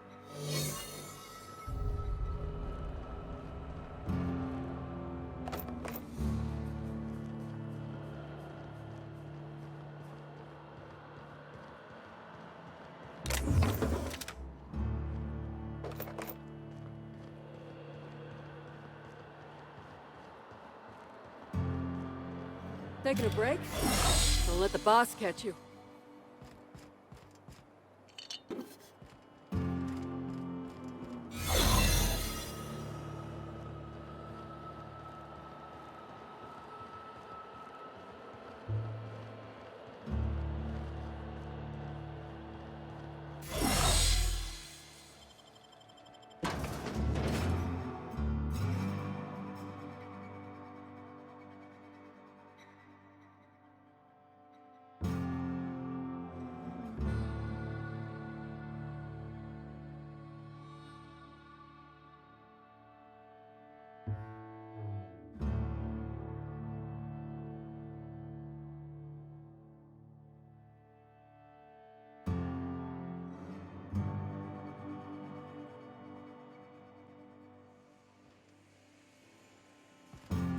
Good thinking. Now we can get the drop on.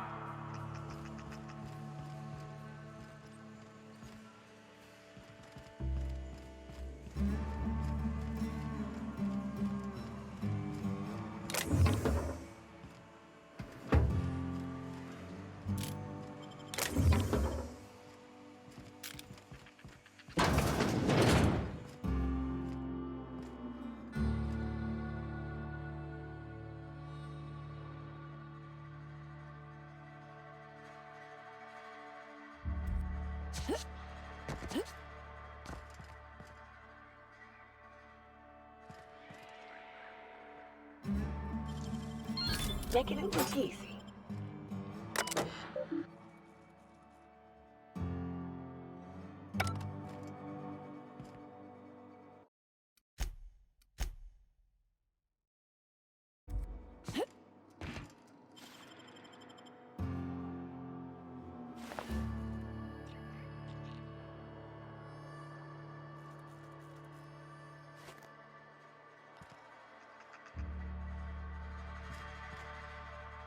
You're that inspector. Who else would bother sneaking in through the back entrance? Very subtle, very smooth. Thank the law. I've been trying to get a handle on it, but as you've likely noticed, our shipping operation is massive. Gosh, this is so neat. A real-life inspector. What's that like? Have you solved any mysteries yet? Ever had to shoot a suspect?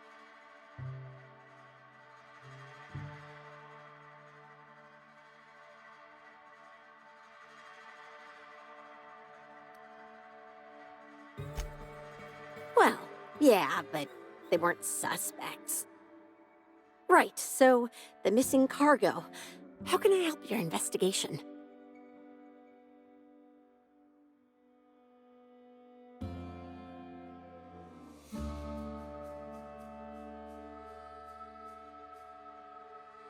That's the weird part.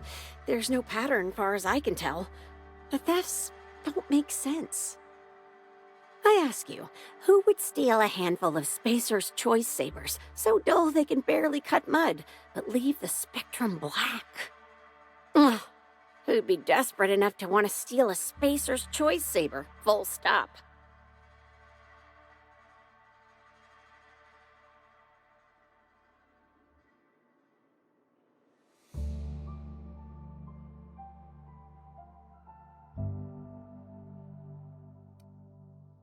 Yeah, probably not.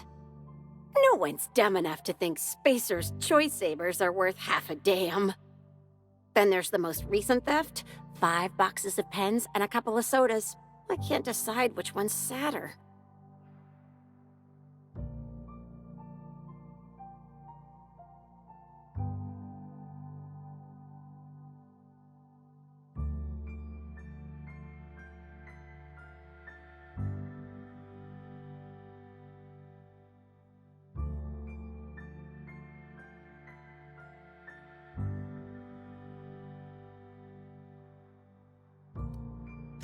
I wish they hadn't stolen the blue pens.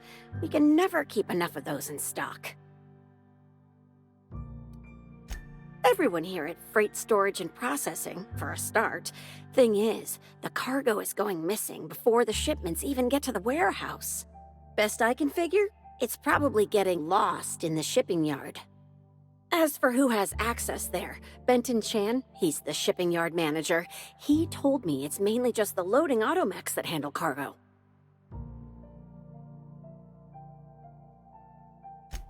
Could be.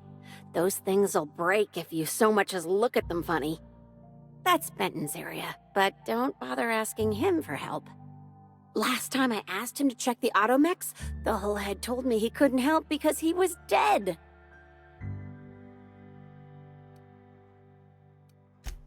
Brain dead, maybe. But no. My point is that if you think the automechs are a lead, you'll have to check on them yourself. Hopefully, you're mechanically inclined.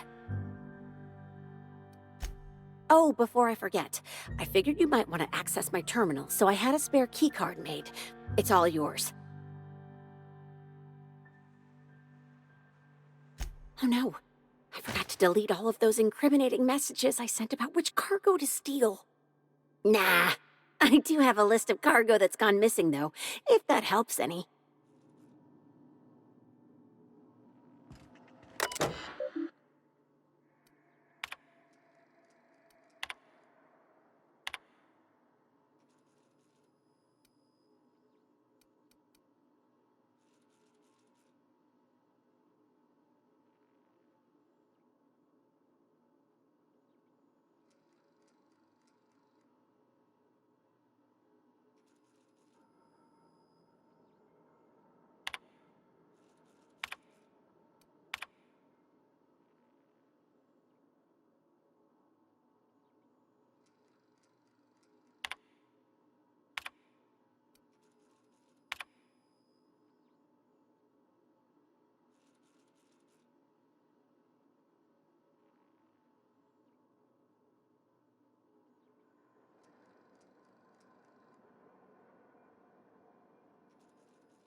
there, little buddy.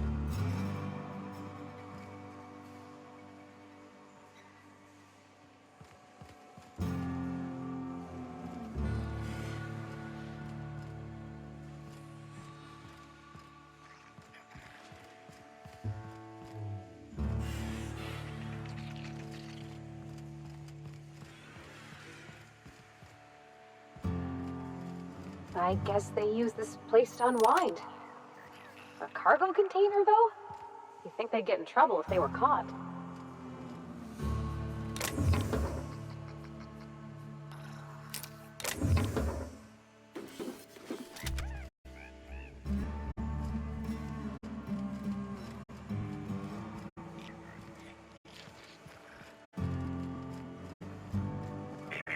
Timeline discrepancy detected nearby.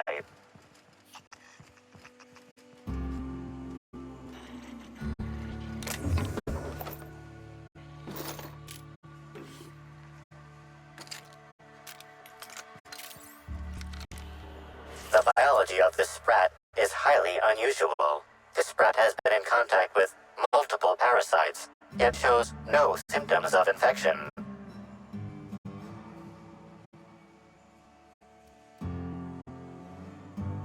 Sprats are hardy little shits. Their immune system fights off pretty much everything.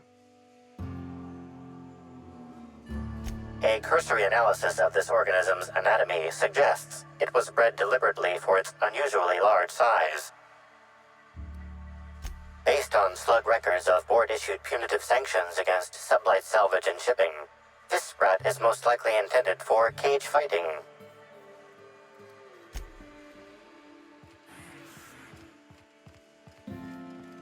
Is Fight Night still on then? Yeah, we're on. I'm watching on Dr. Billy taking it all.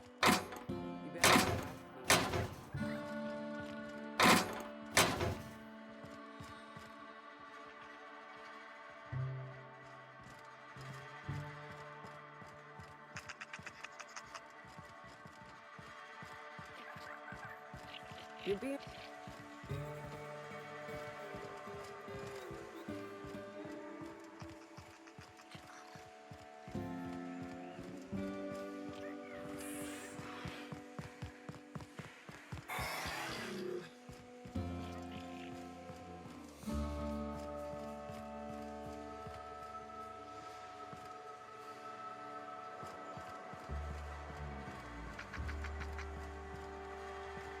Wait, maybe this N-ray warning isn't decorative. I didn't even know they made Raptidon erotica.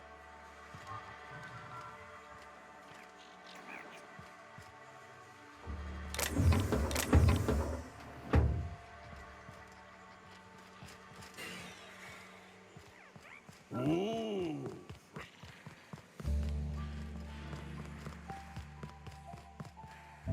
We're the future of Sublight. Just you wait and see.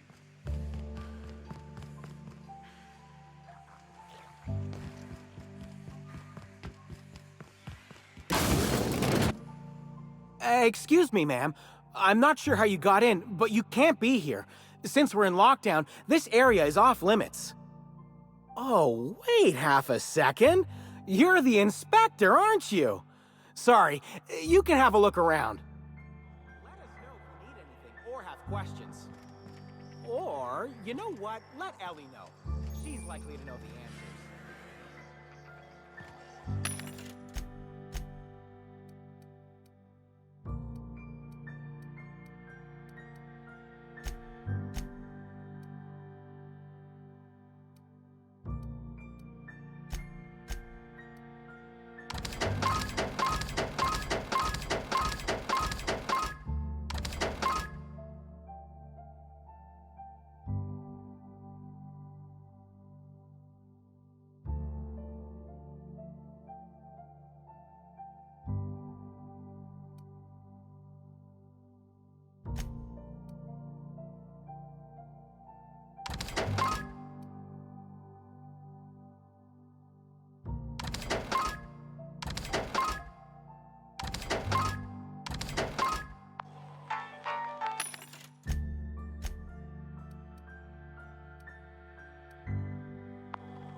It's the inspector. We don't toss troublemakers out of airlocks. We just throw them over the edge.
Hey, I saw your shoe.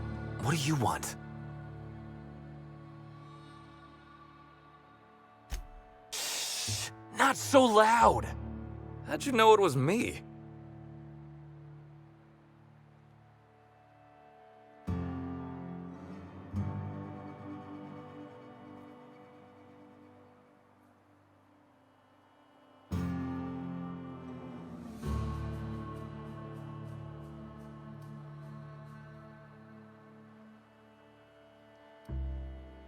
That's what the disguise is for. I'm in no mood to sign autographs, and I hate disappointing fans. So I'm lying low. You know, incompleto.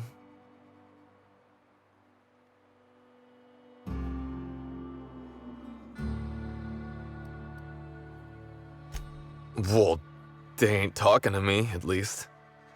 Oh, what's it matter? Helen's gone. She's gone and nothing I do will bring her back. I've been trying to find who did this. That's what she would do.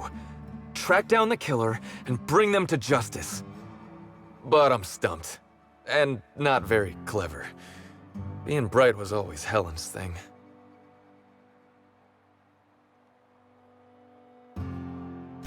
Oh, so you're the inspector! Hope you have more luck figuring things out than me. You probably want to ask me some questions, huh? I'm sure you're asking everybody questions, so you can find Helen's killer.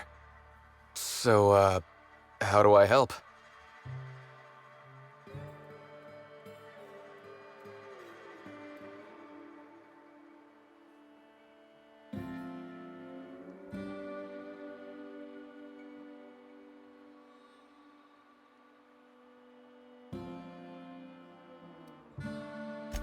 Oh, the picnic. Right. I get real mad sometimes. Ugly mad. Something I've been working on, but when Helen said we were through, I lost it.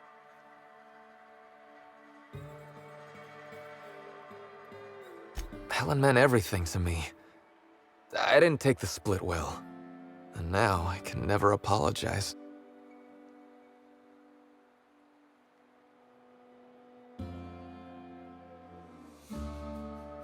I got blotto with the other Rangers. You know, soaked, muddled, preserved. Blutered, half shot, void lush, on the Byzantine swizzle, starry. 1 bit down, 3 bits up, spread across the spectrum. Top heavy. Should I go on? Drunk, Captain. The team noticed I was in a bad way when I got back to the hotel. When I told them Helen and I were Splitsville, they wanted to cheer me up. We were up the pole afore evening. The hotel staff said we was bothering the other guests on account of all the crying and yelling and practice body tackling. Zeke said we should move elsewhere, get some air.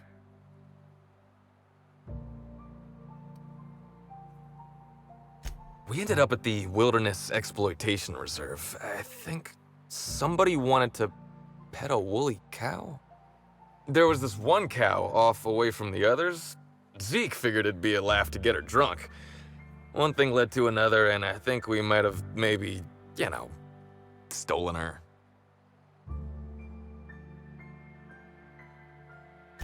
Oh, wow! That's real clever of you to figure out. Helen would have liked you, I'd wager. Say, is the cow okay?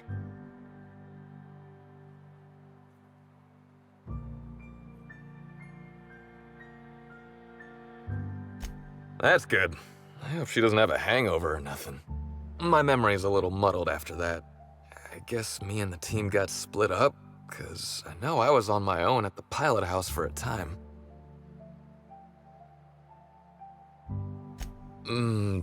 I reckon not. See, I went to the weather station. I was looking for where Helen stashed her datapad for safekeeping, right? She'd asked me to get it, mind. I wasn't stealing. I'm no thief.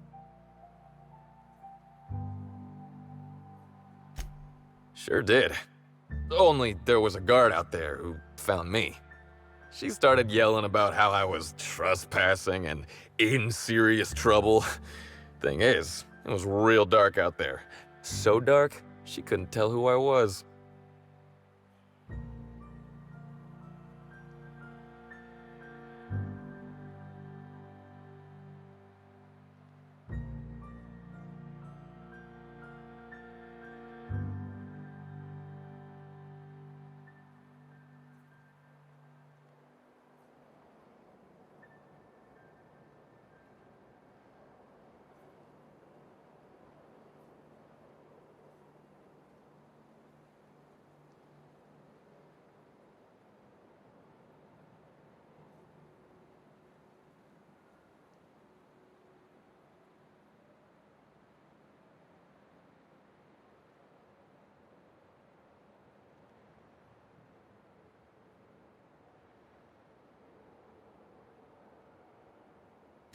Long story short, I got out of there.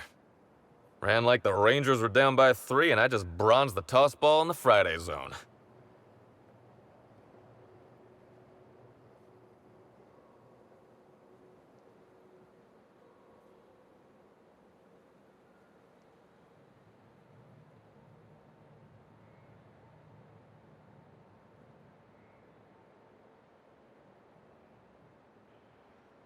I didn't know where I was going, but my legs took me straight to my friend's... to my... fridge-rator. I don't want to tell you. I'll get in trouble.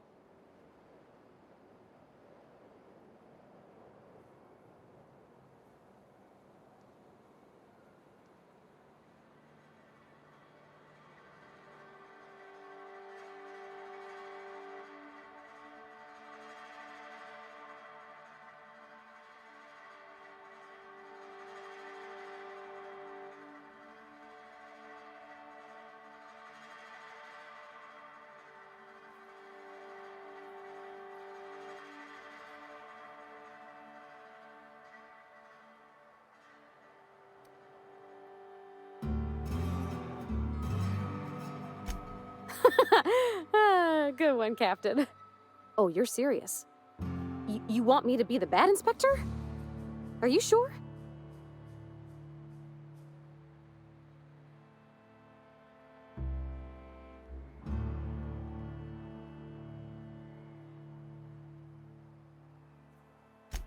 Oh, fine. I'll do my best. Here goes nothing. Look, Mr. Black Hole, sir. If you know anything about Ms. Helen's death, you need to tell us. 'Cause the Cap, the inspectors, real determined to hunt the killer down, and you seem like a real kind-hearted man, and I'd hate to see you get caught up in this mess. I apologize, ma'am, but I'm confused. I thought your boss was the good inspector? Sorry, I messed up, didn't I?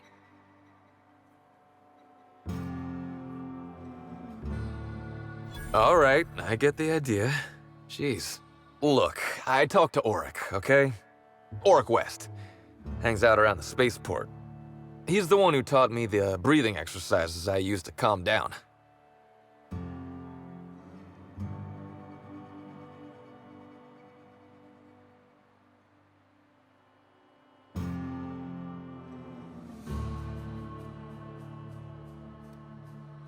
Yep, that's the one.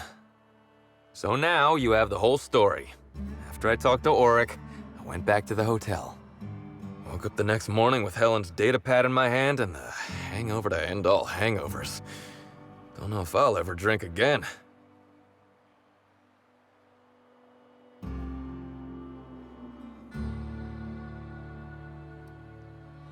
Sure. Get yourself a bit of taro blood, whisk it in a bowl with an egg and crushed caffeinoid, hold your nose and drink it straight. And the next time you drink, avoid the darker stuff. I'll, have to think about that one, ma'am. Anyway, you ought to take Helen's datapad. Maybe you'll have better luck understanding her notes. Either she was writing in code or I'm dumber than a bag of hammers. I tried for hours to crack her notes, but it's like I said. Being bright was Helen's thing.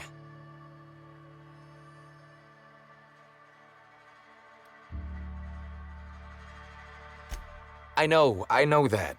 But you gotta believe me. I would never hurt Helen, no matter how drunk I was.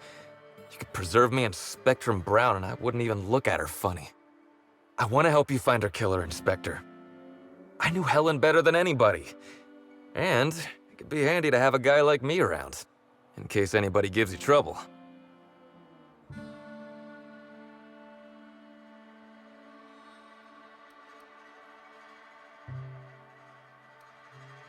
I'm not threatening nobody. Gee, I'd try to help someone out. I'll head back to the Grand Colonial then. Unless you need me for anything else. What do you want to know?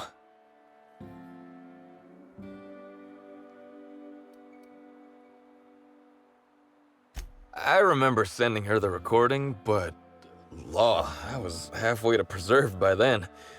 I don't know what was on it. When I realized what I'd done, I panicked. If I'd said something dumb, folks might think I was involved in her death.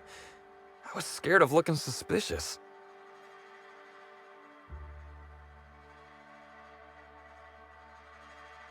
You listened to it? What'd I say to Helen? Did I sound drunk?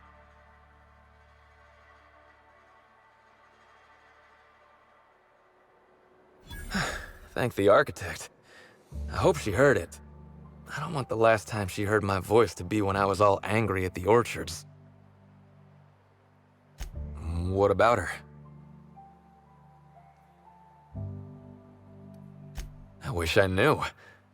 Must have been something I did. At the picnic, Helen just kept saying she didn't want to drag me into her world. Maybe one of the higher-ups in motion pictures was giving her trouble over us? I don't know. I tried to understand, but I don't. Look, you and me, we both know I'm a big, dumb tossball star, right? That's what I'm good at. Rizzo's knows it. The fans know it. Helen, she saw me as more than that. She saw someone who had more to offer than big muscles and a signature black hole stomp. Being with Helen was magic. She was magic. There ain't good enough words for something as special as what we had together.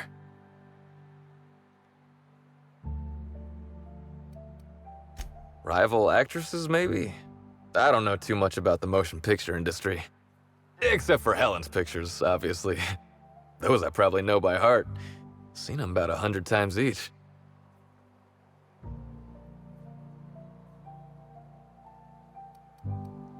What do you want to know? Yeah? Oric's a businessman. He sells stuff you can't get elsewhere. You know, alternative stuff. We're talking sort of science, crockery, whole supplements.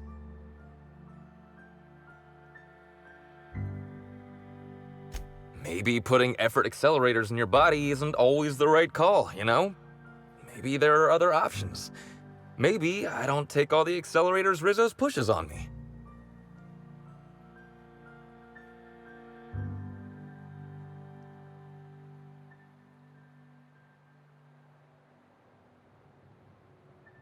Oh, yeah. I'd appreciate that. Yeah? Oric hangs around the spaceport most days. Since he's not here at the bar, he's most likely over by the buy-a-bunks at the shipping yard. Tossball was, is, and always will be the greatest game in the universe. And I would give it up in a heartbeat to have Helen back.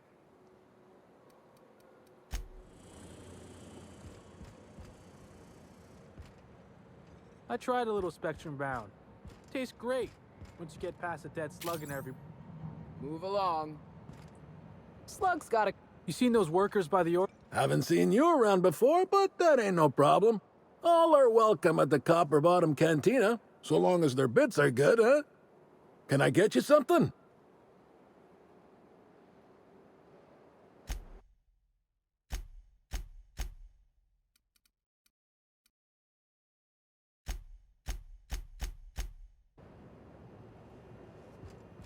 You ever wonder what would happen if...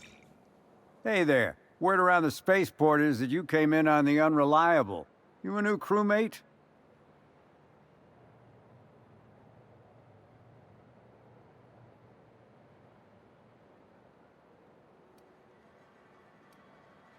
I see. Well, this would have been easier with Hawthorne, but I hope that if you're flying his ship, it means you're a freelancer too. Wonder if you can help me. I run an outfit for the moving of less-than-legal goods. There's a particular piece of cargo needs delivering to a particular individual in the spaceport. Thing is, I don't know where the cargo is right now. The crewmate who handles that is in the clink for getting a little too disorderly in town. We've already attracted too much attention. Too risky to visit her myself. That's where you come in. You help us out, I'll give you an equal cut of our pay.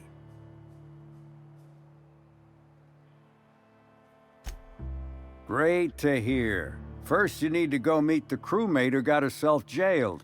Cassidy Mills is the name. She'll know where the cargo is.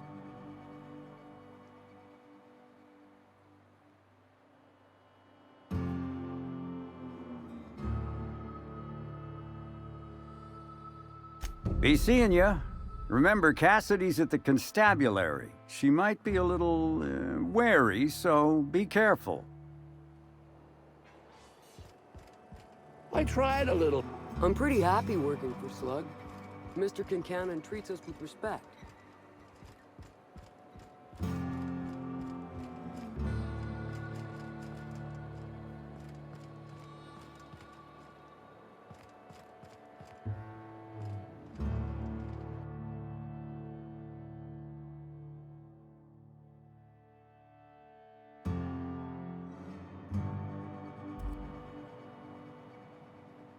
Hello.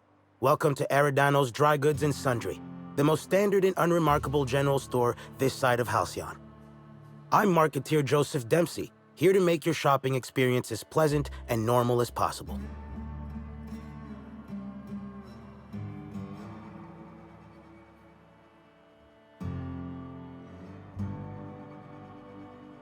Oh, I see you've read some of my poems.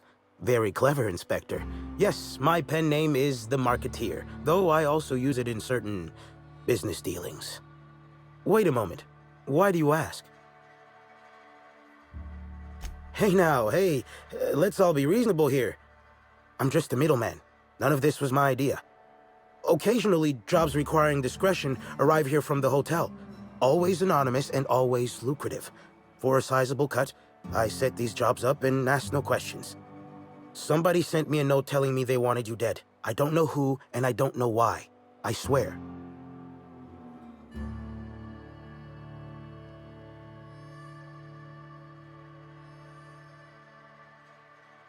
Yeah, of course. It's called a paper trail. Give me a little credit. I'm a professional. I've got to have some standards.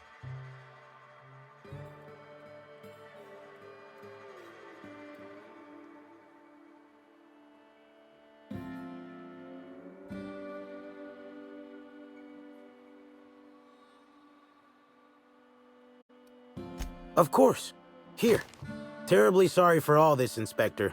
I'll certainly owe you in the future. Welcome back. The Eridanos Dry Goods and Sundry is just as standard and unremarkable as when you left it.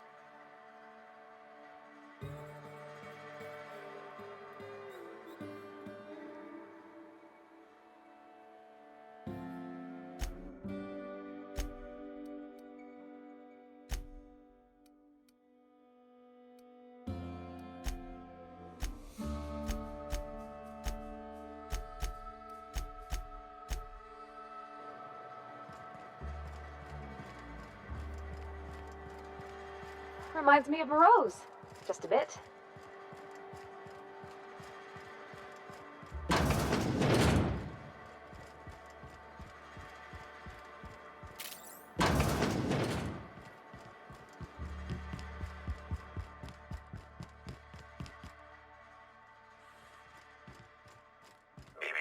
Timeline discrepancy detected nearby.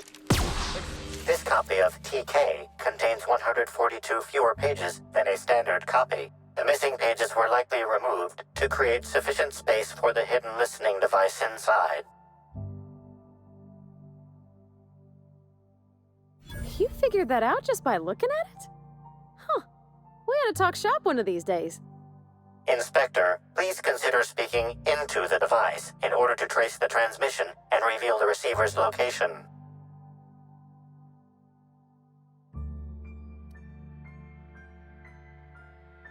Poor woolly cow impression transmitted.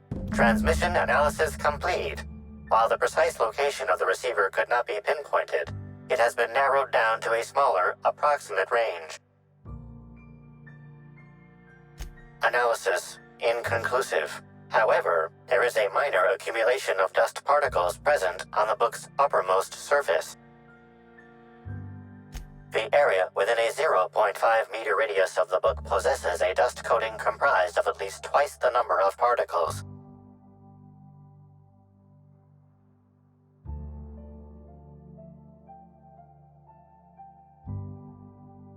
That is highly likely, Inspector.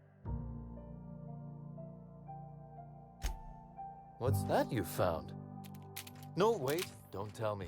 Let's save it for the big reveal once you've solved the case.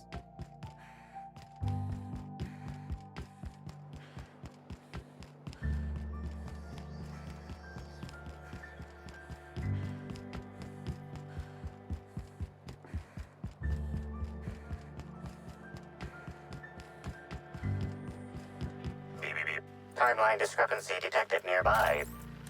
Transmission endpoint discovered. The receiver in this book matches the transmitter to the listening device found in Cedric's office. It's somewhat grime-covered.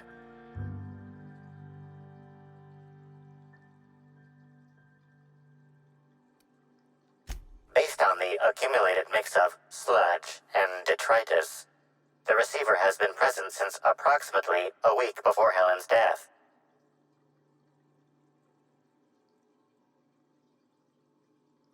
Due to the high level of foot traffic in this area, this unit is unable to determine who placed the device.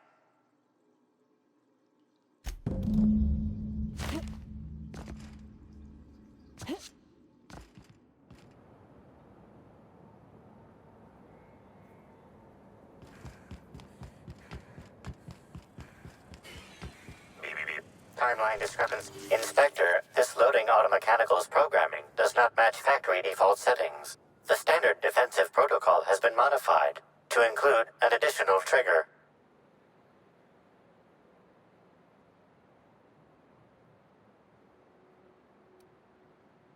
There is a directive in place to initiate defensive protocol should an unsanctioned data log installed in this automechanical be removed.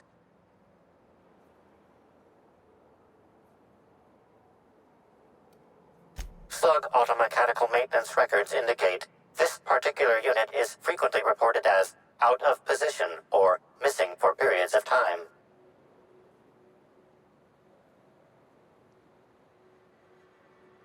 For Type K-19 cargo transport automechanicals, defensive protocol is triggered by attempted interference with cargo, or its transportation, or attempted destruction of the unit. Once triggered, defensive protocol targets the perpetrator and applies lethal force until the target has been deceased for a minimum of 3 minutes.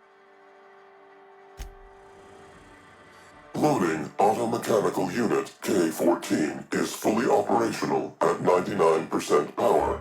Please designate the cargo to be transported and its destination. How can this automechanical assist you?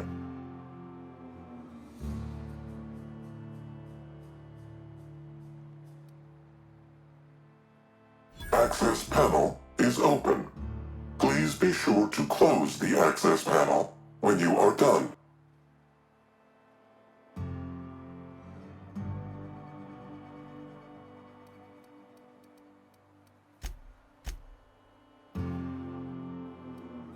Ejecting data log 17C. Alert. Failsafe protocol triggered. Kill mode initiated. Preparing to end user. Understood. This unit is programmed to facilitate user queries. Kill mode pause. User termination to follow. The ejected data log contains instructions to move cargo shipment 6, 8, 7, 5 outside the boundaries of the shipping yard. It also contains instructions to move randomized cargo shipments outside the boundaries of the shipping yard at intervals of 1 to 4 days. Apologies. This unit does not have access to cargo inventory lists. Kill mode re-engaged. Have a nice day. Returning fire!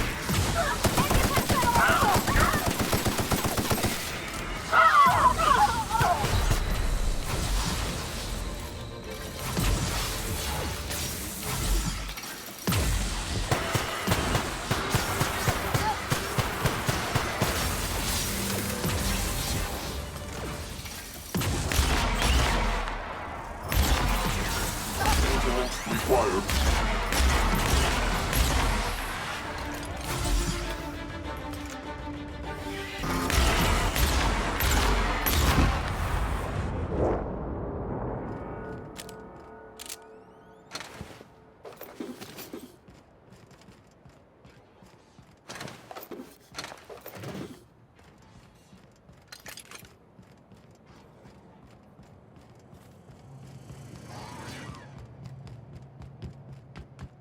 This port seems real busy. I wonder if they're trying to compete with the Groundbreaker.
Don't think I know you.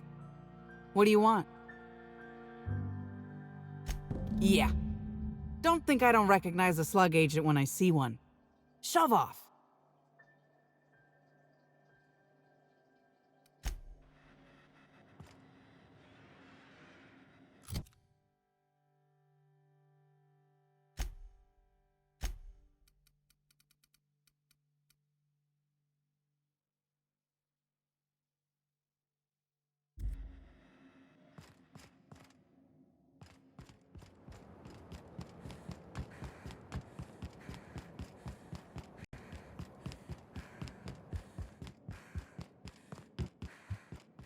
Inspector, to what do I owe the pleasure?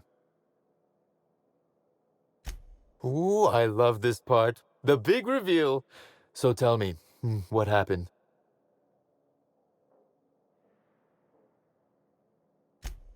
What makes you say that?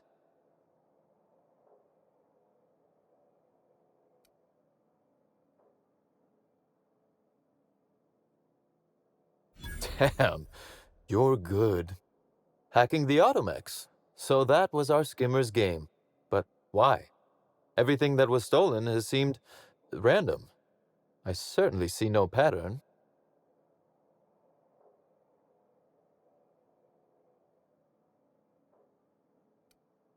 So, our culprit had something specific they wished to acquire and used the random theft as a smokescreen. I must say, Inspector, you've done excellent work on this case. Then that just leaves how the culprit knew where their true target would be, or indeed, that Slug would soon possess it.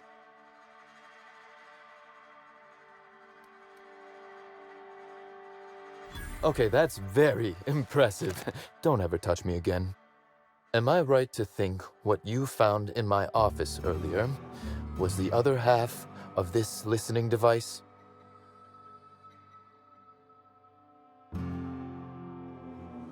Not quite, Inspector. That listening device belongs to me. I lent it to Halcyon Helen to assist her with role research.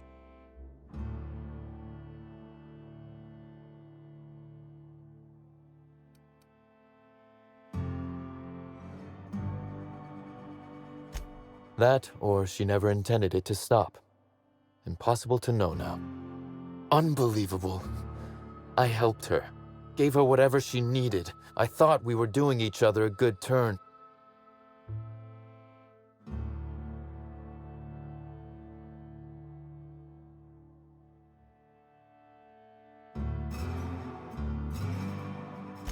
This is a betrayal, Inspector. I do not take betrayal lightly. Helen should consider herself very lucky indeed that she is already among the dead, and that some other bastard beat me to putting her in the ground.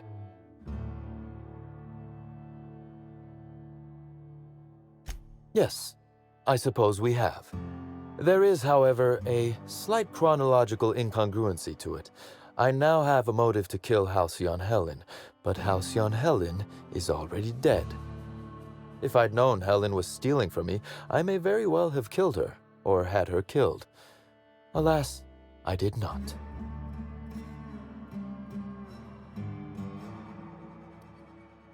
Oh, that is good, Inspector. Now you are thinking in the manner you must if you intend to get to the bottom of this mess. I wish you luck with your investigation, though I doubt you'll need it. You'll find Helen's murderer. I'm confident of that. Now, if you'll excuse me, I must find a way to excise my anger that minimally damages my business empire. I expect it will involve shooting quite a lot of guns.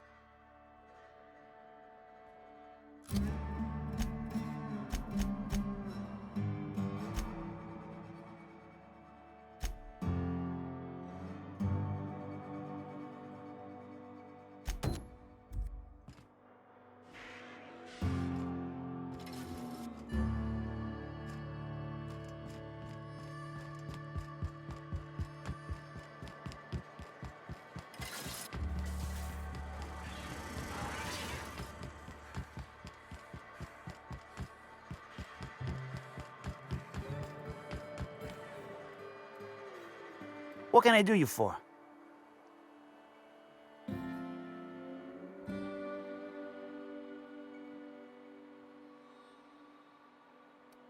Wait, you ain't a sheriff, right?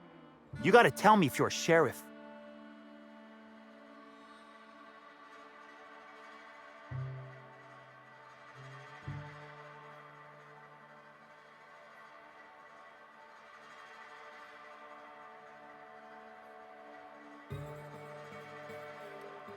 Can't argue with that logic.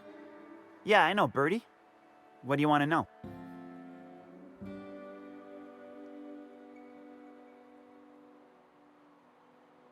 Yeah, that was me. Birdie's got a temper, but he's not a bad kid, you know? He's trying to work on it.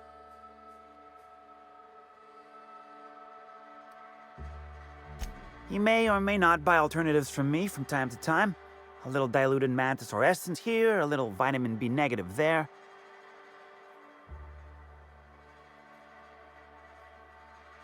He's stressed out of his mind, the poor guy. Everyone knows his name. Can't turn around without having to sign an autograph. And then you throw in playing tossball for a living. Violence like that, it does things to a body. It does things to the head.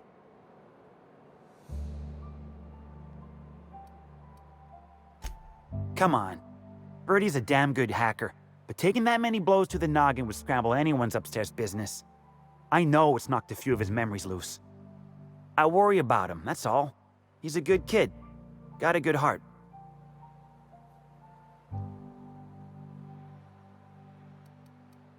Yeah. Damn shame about that. Birdie thought the world of Helen, you know. He showed up drunk at my place wanting to talk about the breakup. Helen dumped him, he said. Boy, was he in a bad way. I'd never seen him like that before. We talked for a while, and when he felt better, I sent him back to the hotel.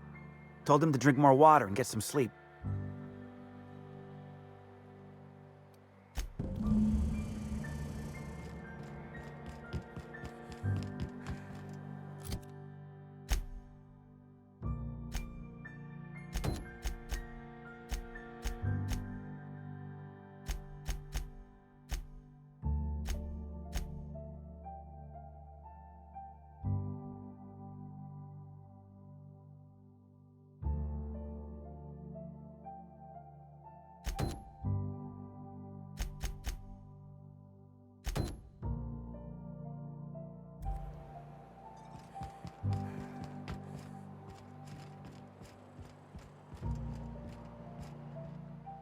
Hope the job's coming along well. No sign of the constable, which really makes me more nervous.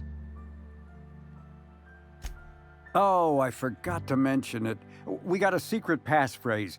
I like boneless spratwurst. Tell her that and she should trust you.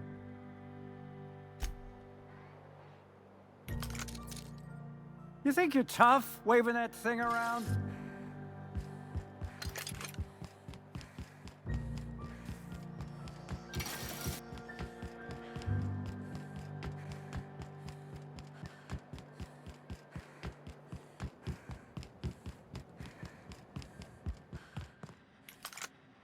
Oh.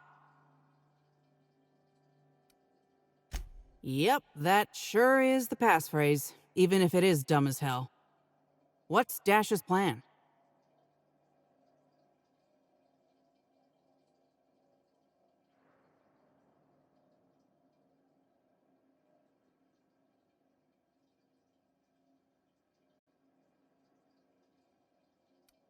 Because I'm gonna tell you where our package is, Hullhead.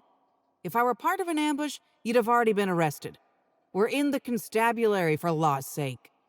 You're looking for cargo from our ship, the Rat King.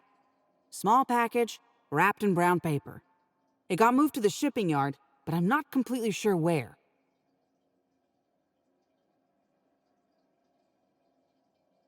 It is! Never heard of a freelancer getting a package before it's even asked for. You wouldn't also happen to have the key to my cell, would you? Huh, figured that would be too convenient. Anyway, next step is bringing that package to Joseph Dempsey. He runs the Eridanos Dry Goods and Sundry.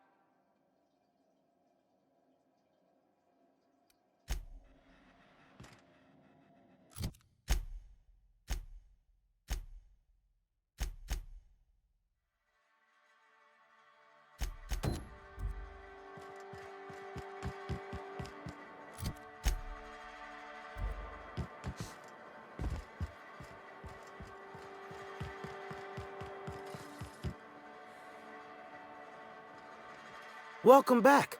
The Eridanos Dry Goods and Sundry is just as standard and unremarkable as when you left it.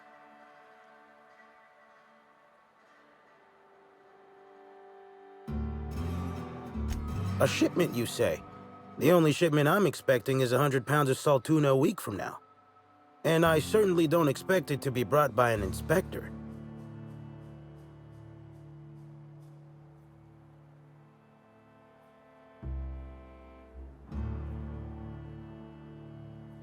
Is that supposed to be some kind of code phrase? It has no nuance, no subtlety. Sticks out like a bent nail. A constable could detect that from the other side of Eridanos. I learn about secret codes in my off time, for fun. It's never anything that I actually need to use, mind.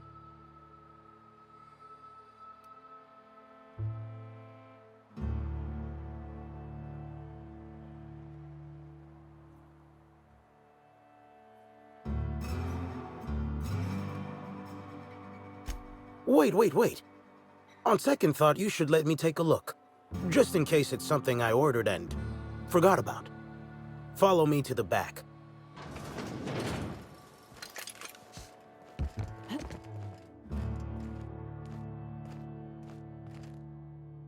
All right. So, as you can see, this actually ain't the most standard and unremarkable general store this side of Halcyon. Welcome to my black market. Whatever you're here for, weapons, information, contraband, cane and ointment, I've got it.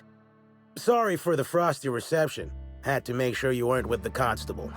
But seeing how you're a freelancer, I hope I ain't got nothing to worry about.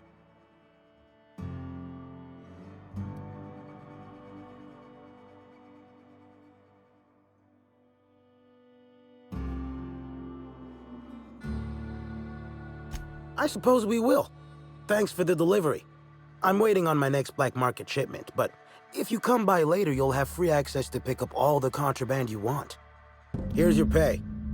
Good doing business with you, especially seeing how you didn't take this to the constable. Would have been a mighty pain in my tail end.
Hey.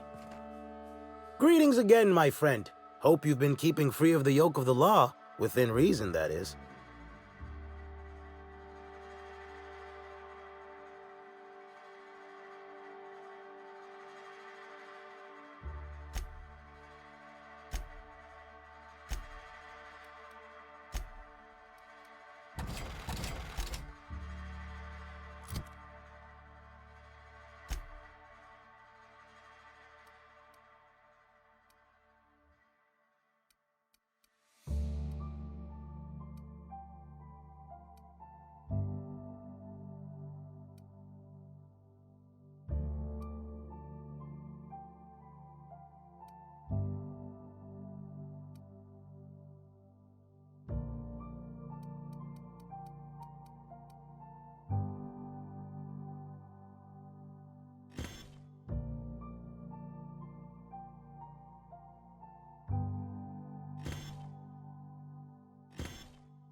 Hope the job's coming along well. No sign of the constable, which really makes me more nervous.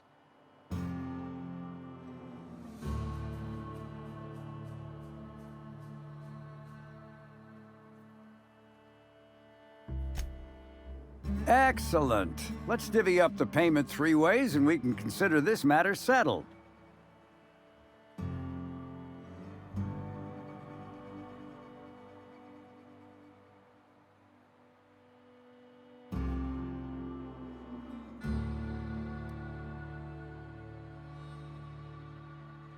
What?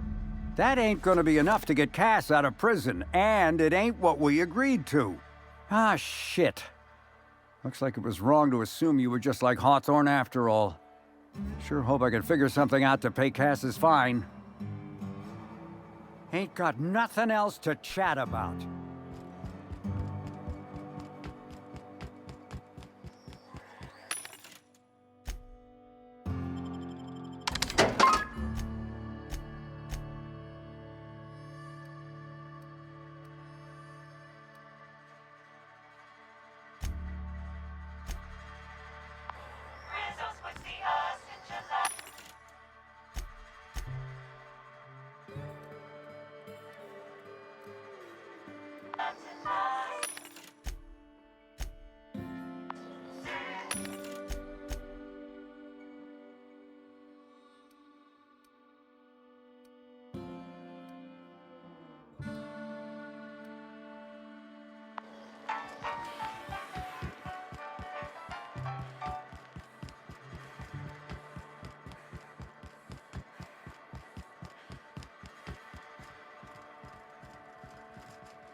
What floor would you like? If you see...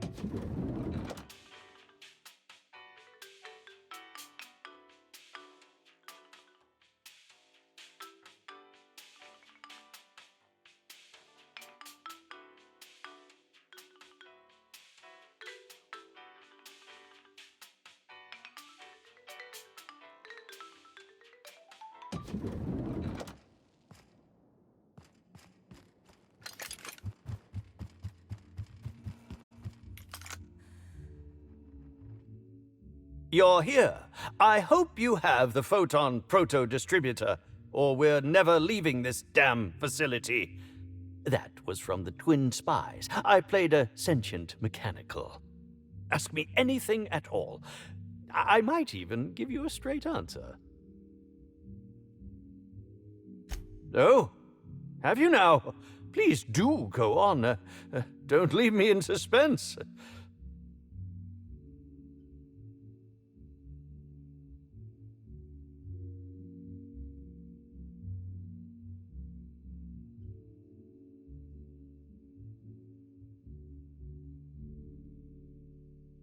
Tampering? No, no, no.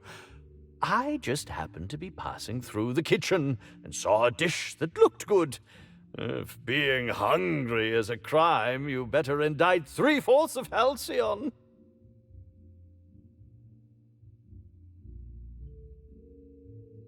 What? That damned bellhop promised discretion. Well, if you must know, it's, an appetite suppressant. How do you think I keep my form so lithe? Terror ray glands keep me from feeling hunger pangs. I've never heard of that. You sure you're talking about terror rays? Their bits tend to give folks the runs. Oh, that's it. I'm firing my nutritionist this instant.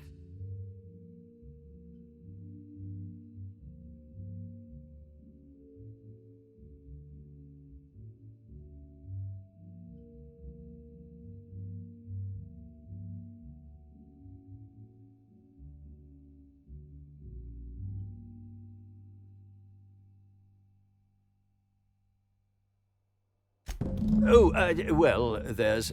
Maybe I just wanted to see what was in it. Oh, law. What a pathetic defense. As it so happens, I may not have had the terror ray gland acquired for personal use. I may have placed it in Bellamy's meal. But before you indict me, please, just listen. I wasn't trying to kill her.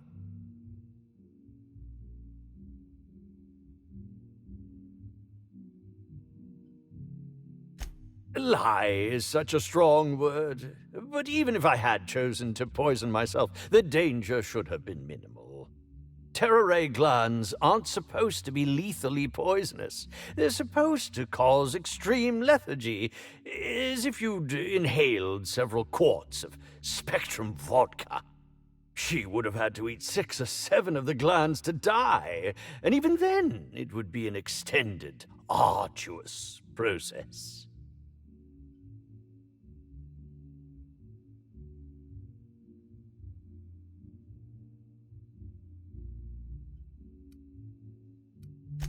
I was just getting to that. I only wanted her to be incapacitated during the Brown unveiling.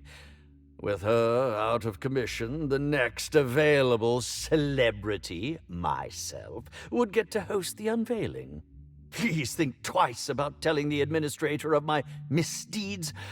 If he learns the truth, what's left of my career will be left in shambles.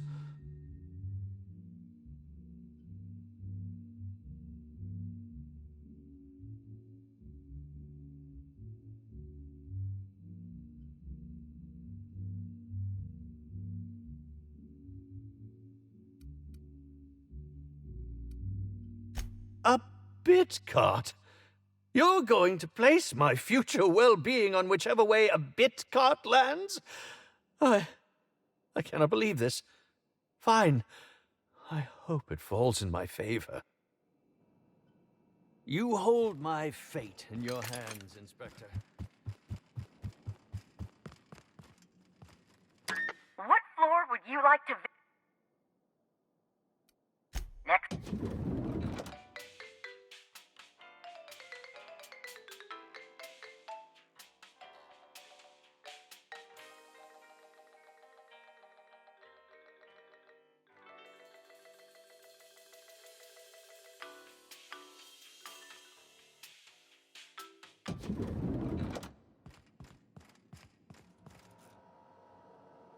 Inspector, I've just received word that Constable Keene is dead.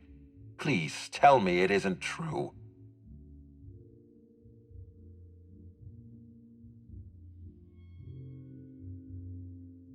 No, I can't imagine you'd be aware. It all happened so quickly. Halcyon Helen, Leora Blossom, Maria Keene. There's a murderer on the loose, Inspector. You must stop them. I don't have Maria to count on anymore, so I'm counting on you. So you were at the scene of the murder? I'd prefer it if you didn't lie about these details. The Needler was among Helen's belongings. Whoever stole it must have been able to slip in and out of the hotel. Maria was my sole representative in Cedric's territory. The entire hotel staff is on his payroll. Any one of them could have killed her on his behalf.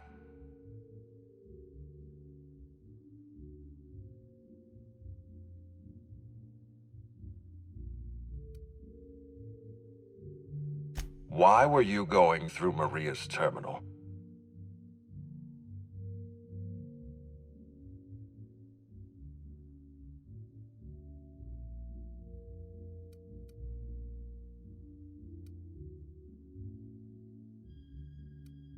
Any upgrades to valuable automechanicals must be authorized by me. I'm the administrator. And you need to focus on the hunt for Helen's killer. Was there anything else?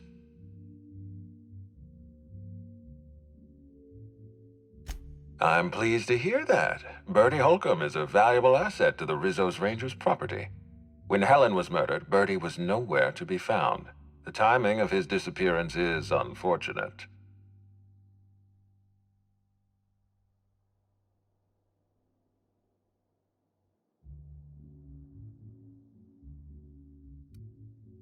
Try not to feel too bad for him.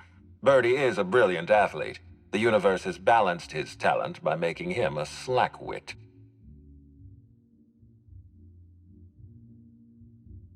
I don't understand what it was that Helen saw in Bertie.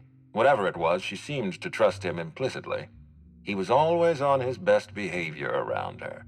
Or he tried.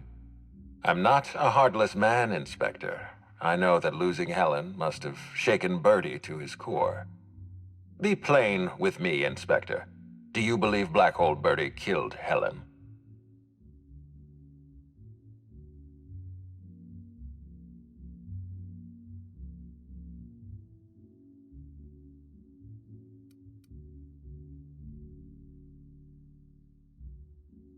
I'm relieved to hear that. I happen to be something of a fan of the hack attack.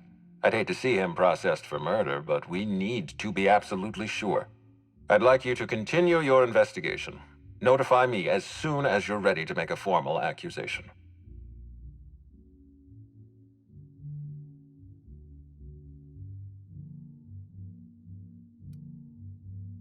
I appreciate that. I'd rather keep Bertie within the public eye than let him languish in a bar at the docks. I'll make my report of your investigation into Bertie. Do you have anything else for me?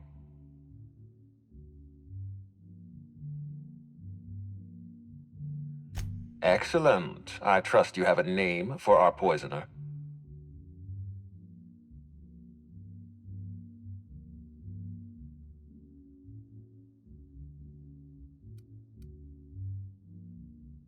Are you saying you were outmaneuvered, Inspector? Because that isn't what I want to hear. What I want to hear is, yes, Mr. Ludovico, I've discovered the identity of a dangerous anarchist. I hope you will redouble your efforts in pursuit of Helen's killer.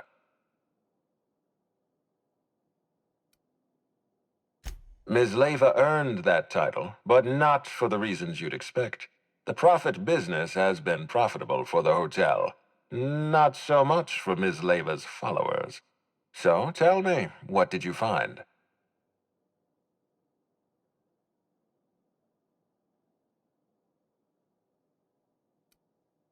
Ms. Leyva's techniques have no basis in modern science, but she makes bits hand over fist. If that makes her a fraud, then she's only as fraudulent as our corporate leaders. Does the Prophet strike you as a reasonable candidate for Helen's murderer?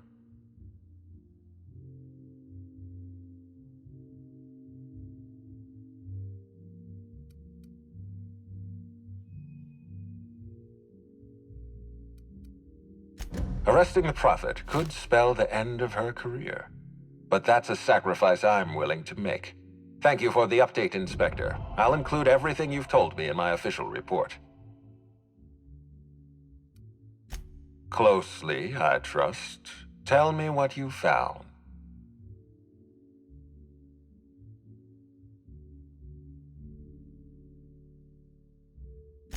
Of course he's got an alibi. He runs Sublight Underground. He probably starts his day by preparing half a dozen alibis. With that in mind, do you think Cedric was responsible for Helen's death?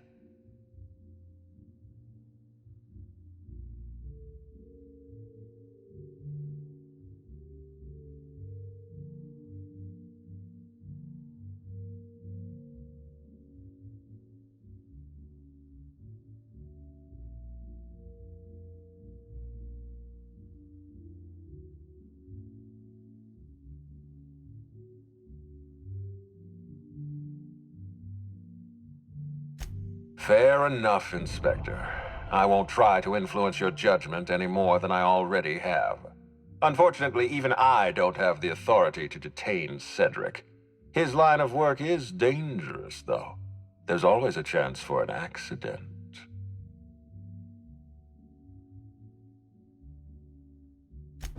Well, I'm glad to hear that. I've already lost Dr. Blossom and Constable Keene, but at least Cedric's alive. The universe is a just place.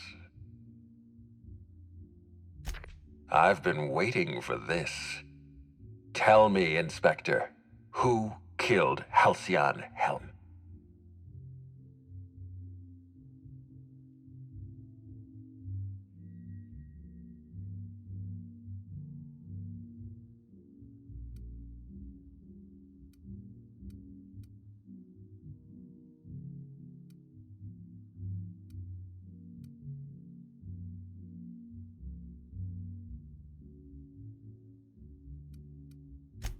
Somehow, I'm not surprised. What makes you sure it was the Prophet?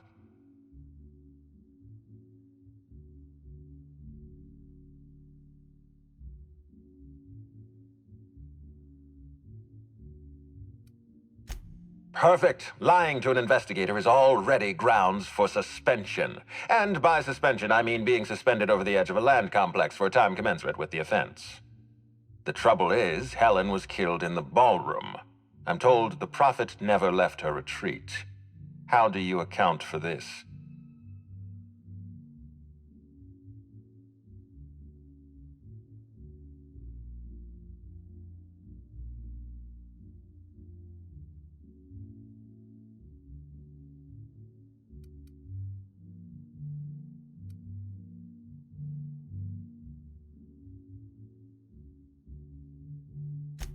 Don't say I guess, Inspector.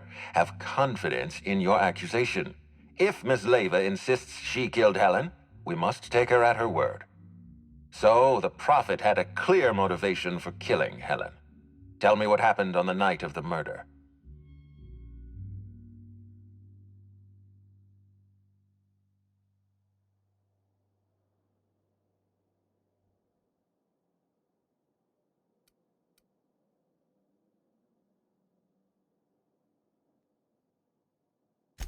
So she acted in haste and made a fatal mistake. Fatal mistake? Is that too serial drama for my report? Never mind. I'll worry about that later. Helen's autopsy report tells me she died of plasma burns and blunt trauma. What do you make of that?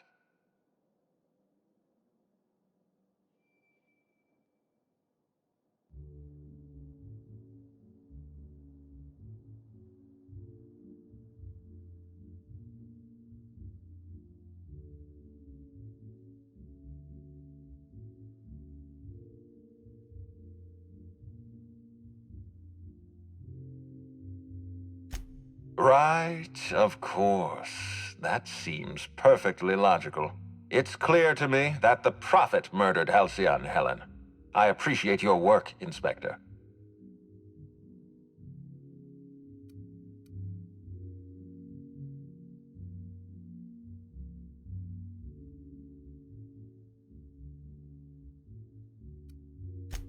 That's absurd. Why would I want to see the Prophet arrested for murder? She brings visitors to my complex. Rich, well-connected visitors.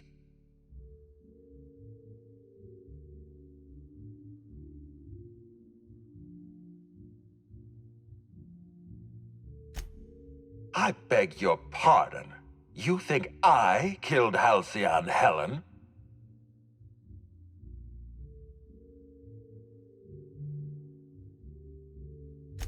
That's absurd.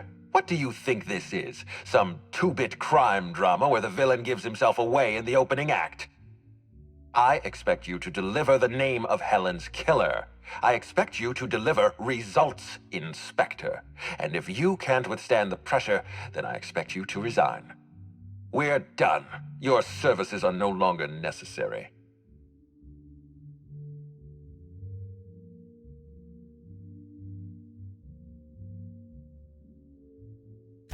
You what? Now wait just a minute. That data was acquired illegally. All right, fine. Let's do this your way. You say I programmed Burbage to fire on Helen.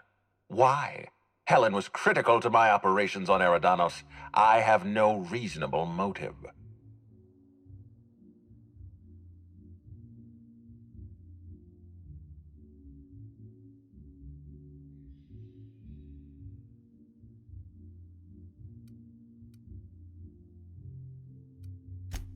I admit, I have been encouraging you to resolve this case as quickly as possible. Helen's death is a stain on our reputation. I don't want it becoming permanent. It wasn't enough that she smile for our cameras and kiss a bottle of Spectrum Brown. No, she had to know what was in it, how it was made, why it was made.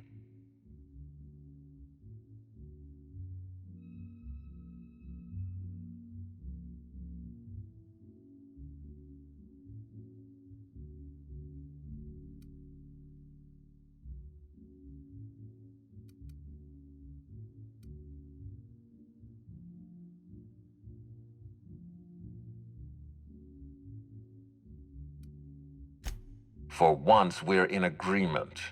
Wait, don't move a muscle. Someone's just tripped my alarm. And my security defenses. And killed my patrols. The distillery is under attack. Someone's after me, Inspector. I need you over here right now.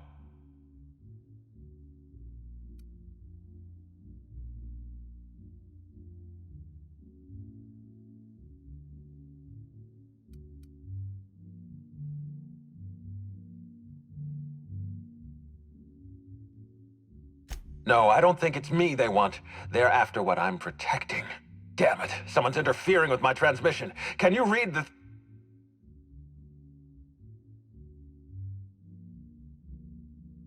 Whoever the real killer is, I got a feeling they're going after Mr. Ludovico. We need to catch up to him. Fast. I guess, if we have to. Getting kind of tired of kicking my heels up in the penthouse all day. All right. I got nothing going on. We should definitely go. As for helping him, maybe we take the wait-and-see approach? From the depths of Terra 2 to the heights of Eridanos, there's no mess that your SAM unit can't unstick, unclog, or unsully. Think of this as an opportunity to teach Mr. Ludovico the importance of compassion.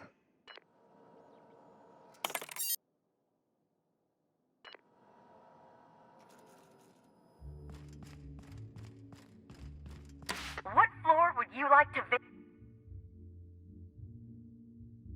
To the... What floor...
you.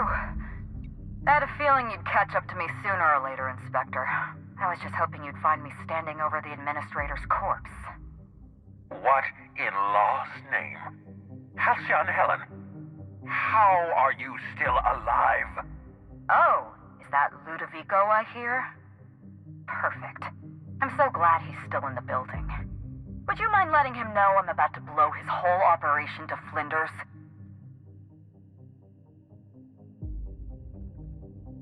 Coming from anyone else, I might have scoffed. But you? I can believe you saw through my charade, Inspector. I've heard about you and your ship, Hawthorne. You're one of the few competent people left in this colony. That makes us two of a kind.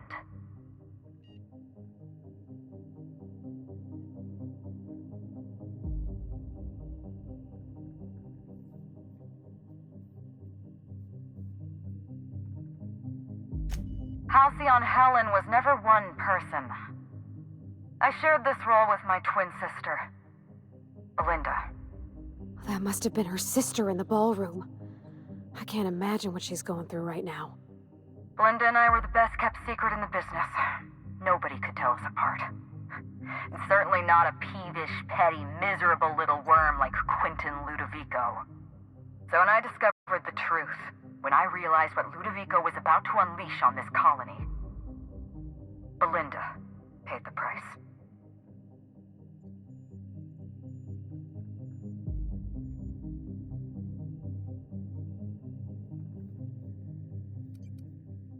Call me a murderer all you like, Inspector, but I'm no coward. I bloodied my hands to save this colony. I'd do it again.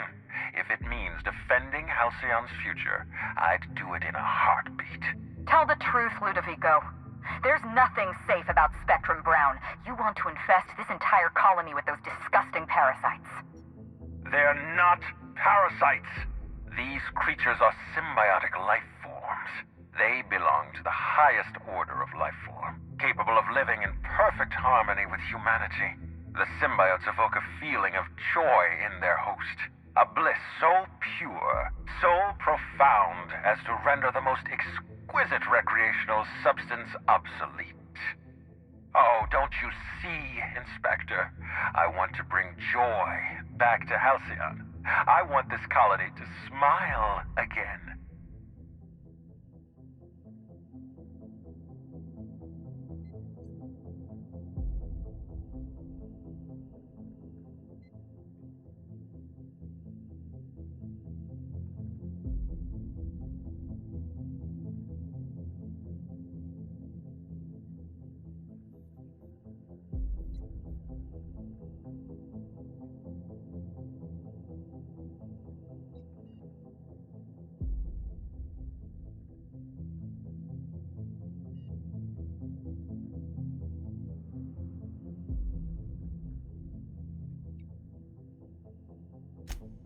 A host only turns violent if they're carrying too many symbiotes, or if they see you as a threat. In its natural state, the relationship between symbiote and host is perfectly harmless. Listen to me. I never wanted to take a life, but I had no choice. I couldn't let anyone destroy this colony's only chance at real happiness. But what about Helen? What about all the innocent people she's killed? No one I crossed off was innocent.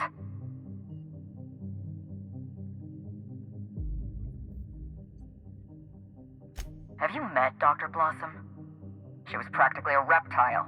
A cold-blooded psychopath who toyed with human lives in the name of scientific advancement. Leora Blossom wasn't a person. She was a weapon in Ludovico's arsenal. You call it murder? I call it disarming my enemy.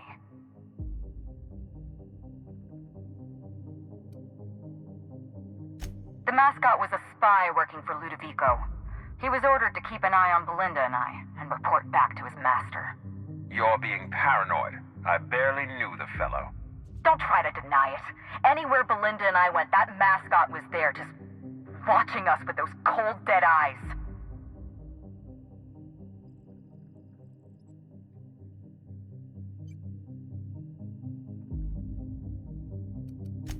That doesn't surprise me at all. He was on Ludovico's side, just like the others. Dr. Leora Blossom, Maria Keene, that flackwit of a mascot, they were standing between me and Ludovico, so I did what I had to do. I went through them.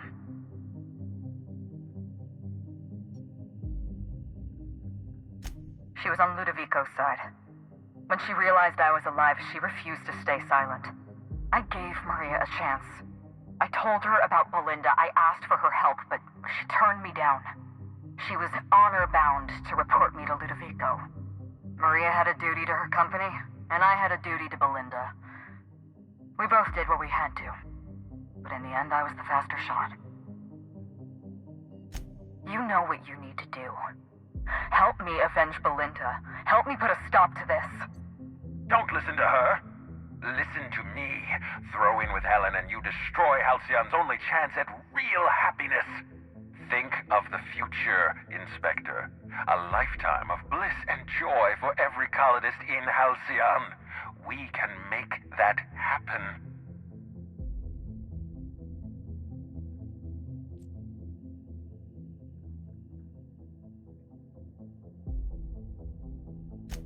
The lesser of two evils, I suppose. Let's get... We don't have a lot of time. We need to get out of here. Not so fast. I've sealed the bulkhead doors. You're staying right where you are. I'm sorry to do this to you, Inspector. Truly I am. If it's any consolation, Helen has brought some remarkably powerful explosives. Your death should be instantaneous. Goodbye, Inspector. Helen, we won't meet again. Damn it. He sealed us in, but I think I know another way out. Follow me and stay close.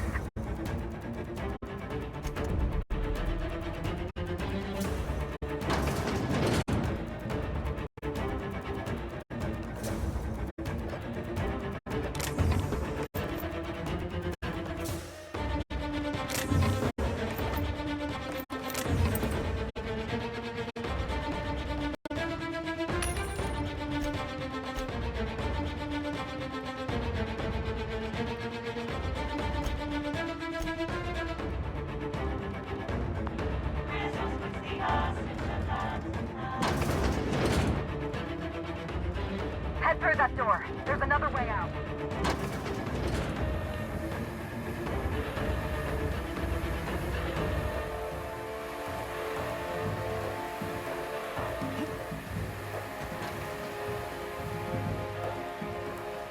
There. I've opened that door for you.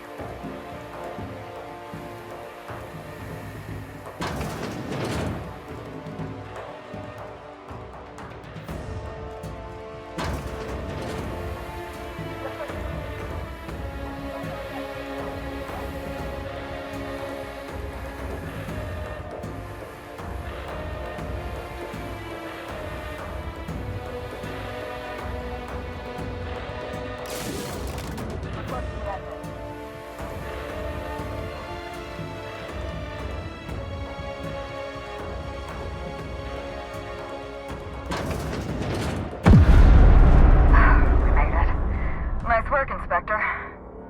We may have put a stop to Ludovico's operations, but he's still at large. He's probably gone into hiding, so we're going to root him out.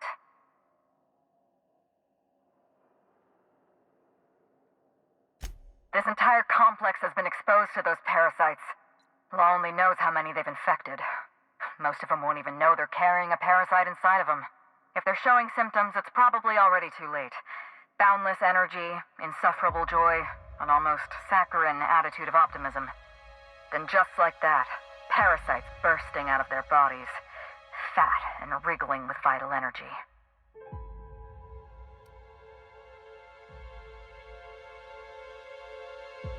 You're a step ahead of me, Inspector. Clearly a woman of many talents. An airborne pesticide of some kind. I think you may be onto something. Let's meet back at your penthouse. We'll ready our next move. Not here. In private, back at the penthouse. Also, I rather like the ambiance there. See you soon, Inspector.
It's strange. When you walk through that door, I half expected to see Belinda. Belinda and I practically shared a life. Losing her feels like losing a limb. She's conspicuous by her absence.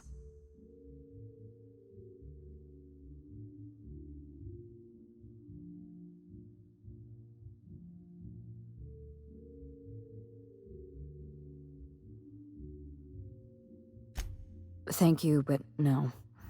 I can't grieve properly while Ludovico's still breathing. So let's see if we can't solve that problem first. We shut down Ludovico's distillation plant, but he's not gonna sit idly by. If he can't use Spectrum Brown to infect the colony, he'll resort to some kind of backup plan. I stole this formula from Dr. Blossom, a failed prototype of Spectrum Brown. Look at this.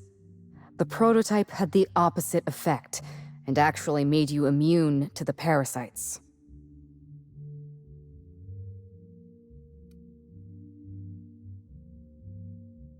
Precisely.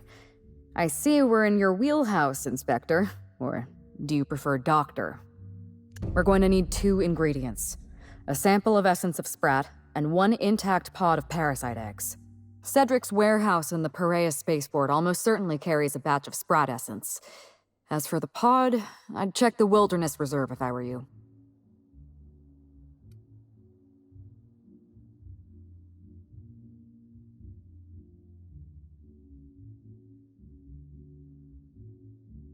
I'm glad one of us is an expert. Most of what I know is based on Dr. Blossom's notes. Here's what I understand. Sprats have an adaptive immune system. They don't suffer from the diseases and parasites they carry. It's one reason why you'll see them in every corner of the colony. Dr. Blossom experimented with Sprats and accidentally discovered a way to become immune to the parasites. That's probably when she decided to switch to human testing. You're a scientist and an inspector? You really are full of surprises. I borrowed a centrifuge from the research lab. Used the ingredients to synthesize an antiparasitic. I'm glad I could count on your expertise. Once you're finished, head to the pilot house. We'll hijack the control system and disperse the cure into the atmosphere. That should kill off most of the parasites. Are you worried I'm gonna shoot you in the back?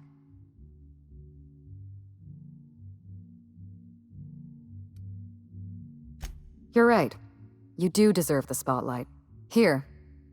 You take good care of my Needler, and it'll take good care of you.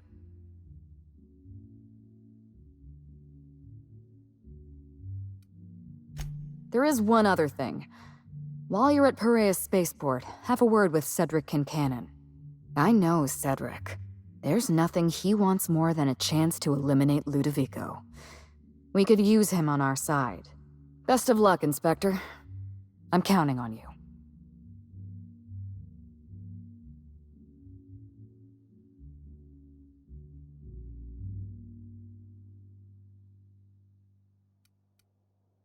I can't tell if you're being sarcastic, and that worries me a little. Leora Blossom and Maria Keene were on Ludovico's side. They chose to stand between me and my sister's killer. I had to cross them off.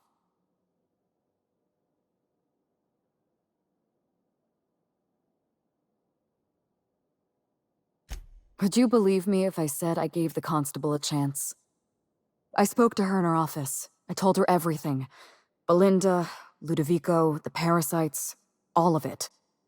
Maria said I was guilty of corporate sabotage and that she had a duty to report me. She told me how sorry she was, and I told her the same thing. And then I shot her. Maria was defending my sister's killer. If someone murdered one of your crew in cold blood, what would you do?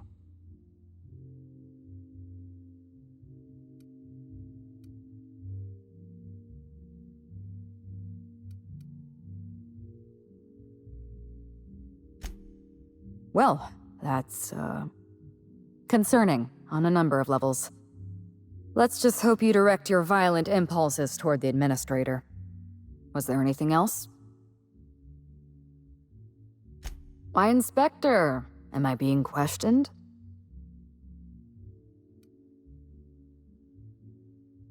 Mind your tone, Inspector. I'm not some Edgewater rube you can shake down for answers. Belinda and I shared the role of Helen, but she was also the only person who knew the real me.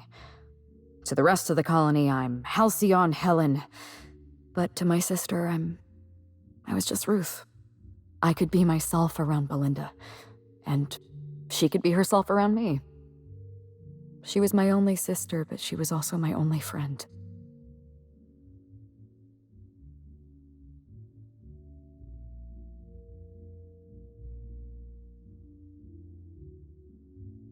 No, Belinda enjoyed the secrecy. She could slip into the role of Halcyon Helen, attend social events on my behalf, perform a few stunts, deliver a few lines. And then, when she grew tired of all the people and all the attention, all she had to do was slip out of the role and be my sister again. She was the secret twin. She had a comfortable life in the shadows, an easier life. I made sure of that.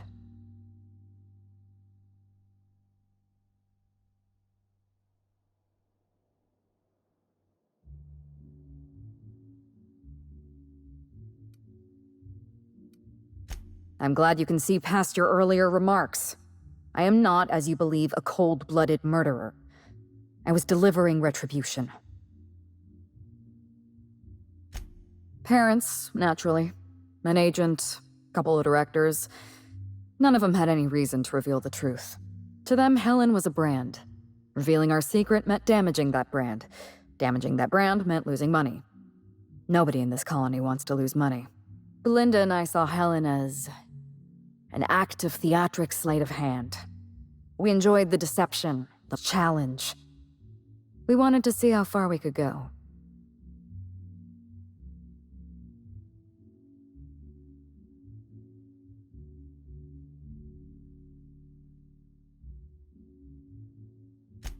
And if I hadn't underestimated Ludovico, you and I probably wouldn't be talking about Belinda in the past tense. We wouldn't be talking about her at all. It should have been me in that ballroom. Belinda died because I was careless. Never mind that. If you've got something else to ask me, now's the time. I'm glad I could satisfy your curiosity.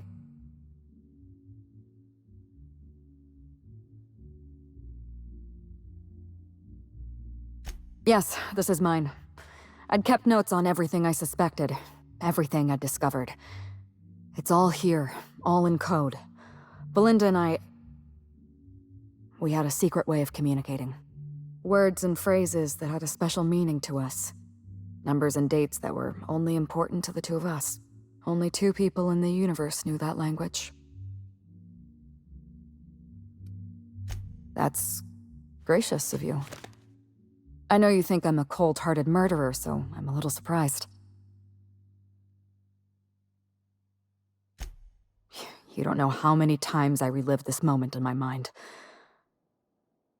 I discovered what Ludovico was up to when I toured the orchards. I threatened to expose his plan. Ludovico decided to eliminate me. He programmed Burbage 3001 to fire on his command and disabled the security cameras in the ballroom. Only, he didn't know about Belinda. I'm sure he thought it was my skull he caved in with a bottle of Spectrum Brown. Burbage covered his blow with the plasma shot, and then Ludovico wiped his memory.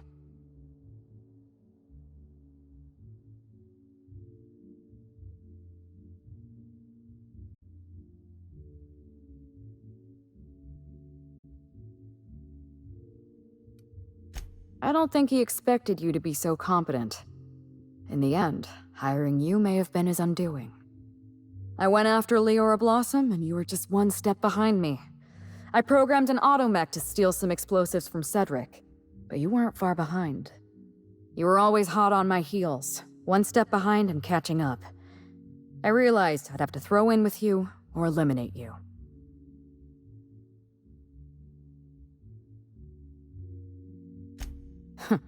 I like your confidence. Take that with you when you hunt down Ludovico. It's a long story, Inspector. It was supposed to be just another marketing job. Rizzo's wanted Halcyon Helen to be the face of Spectrum Brown. Some hideous concoction served with a dead parasite. All we had to do was spend a few weeks on Eridanos, shake some hands, sign a few autographs, drink a bottle of Spectrum Brown in front of a camera, and try to smile. Belinda didn't want to go, but I wanted a change of scenery. In any case, we couldn't possibly say no.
I'm an actress by trade.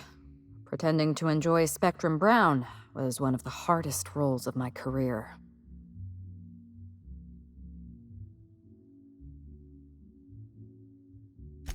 Belinda always hated endorsement deals. They felt cheap to her, inauthentic. She always believed her first priority was to our fans, and not the company that bought us out.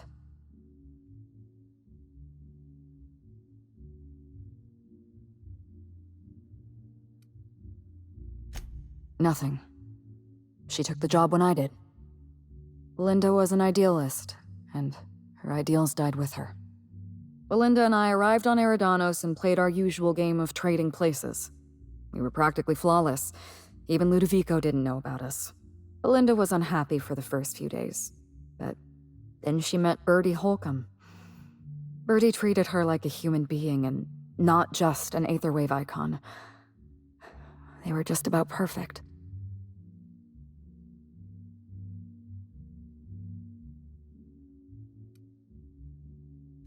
Bertie didn't know the truth about Belinda and I. He thought he was dating Ruth Bellamy, and Belinda...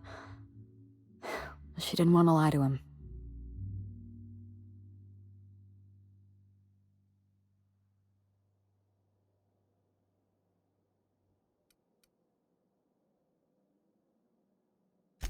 Yes, that's exactly what I told her. I want you to be happy more than I want us to be Helen, I said. Belinda ended her relationship with Bertie all by herself. She didn't want to lie to him, and she couldn't tell him the truth. So she let him go.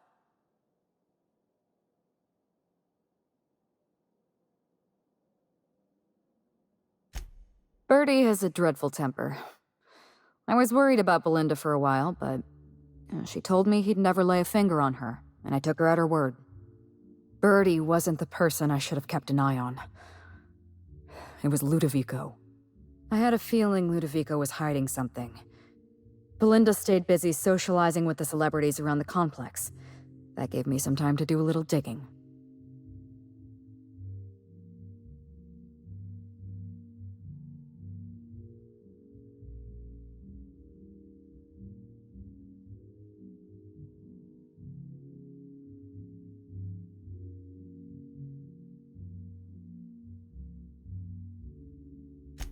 I saw everything. The test subjects, the parasites. Spectrum Brown was never safe to drink. Those harmless, dead parasites at the bottom of every bottle. They were just dormant. They would have sold out in a month. This colony loves novelty. They'll eat up any new product we toss their way. A new cereal, a new Spectrum flavor. Ludovico knows that. From Emerald Vale to Byzantium, a parasite in every brain and a grin on every face. Every last one of us trapped behind a mask of joy. That's what Ludovico wants.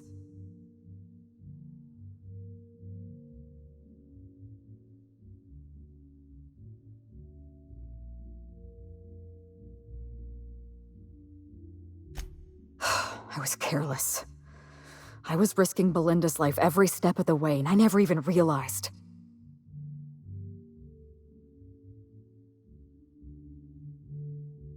I wish it were that easy. Still, thank you. Was there something else you wanted to talk about?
What floor would you like to visit?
Here they come! Coming, Mia! Oh my god, I don't... I just want to get joy!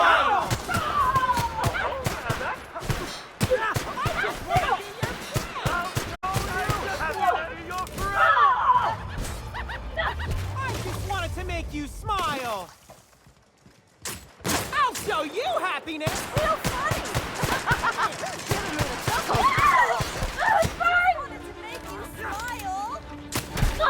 Feels good! Feels fun!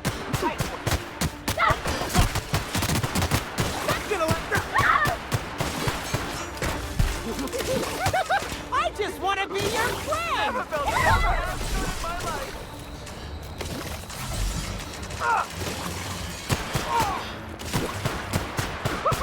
I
Not gonna let no one bring me down.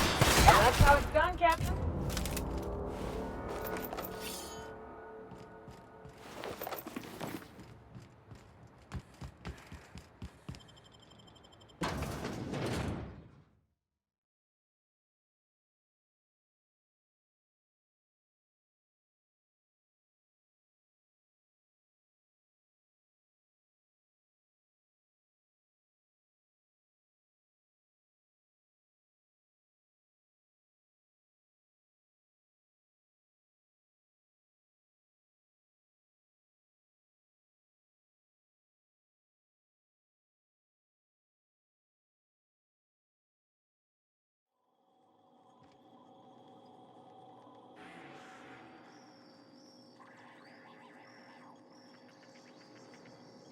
Law, how'd you get in here alive? Inspector, you made it. Well done. I'm afraid you may find the spaceport is, at the moment, less hospitable than usual. My apologies. Regardless, you must have some purpose here. Do tell.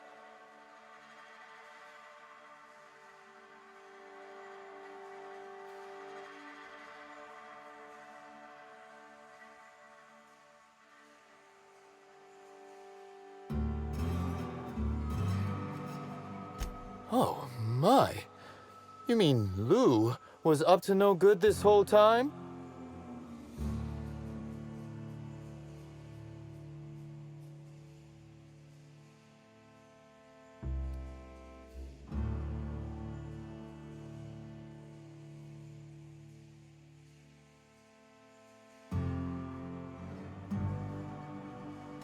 I may hold you to that.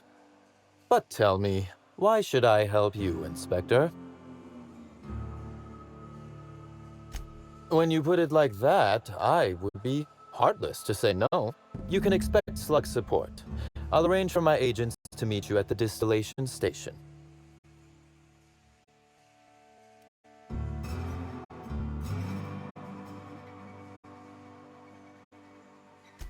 I'll do that.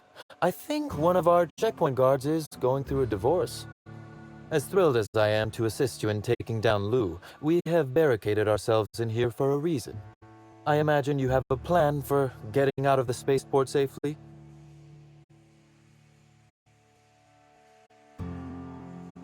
Are you really? Inspector, you are a marvel. Excellent work. I'll admit, I'm awfully fond of my agents.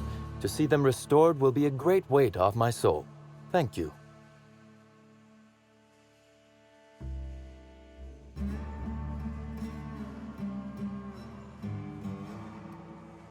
With Helen, you don't say.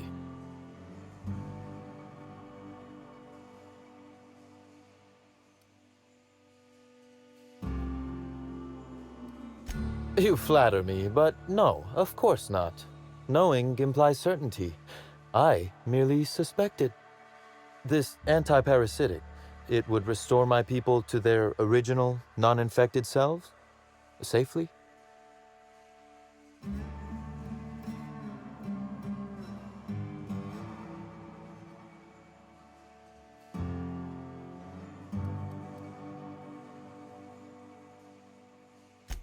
Law, but you like your extremes, don't you? Well, I'll take my people's probable cure over their guaranteed death. Coincidentally enough, Slug can supply you with Essence of Sprat. Ella Tinsley, the warehouse foreman, you remember her? There's a package on the desk in her office. You'll find the Essence of Sprat you need in there. Oh, I wouldn't like to say. A customer-supplier confidentiality and all that. Now then, is there anything else I can do for you while you're here? Whew, whatever it was, it happened quickly. Like a wave sweeping across the shore. We were overrun. Survivors are still trickling in. We've put out a call to Slug agents not at the docks to keep their distance. With the warehouse's stores, Slug could hold out here for weeks, easily. Possibly months.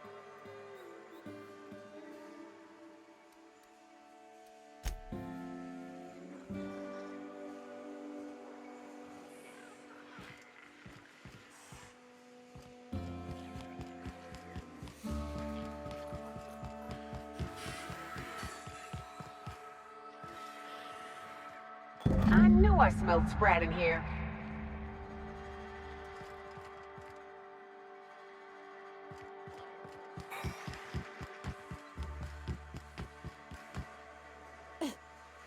Get those crates from the back wall! Let's go!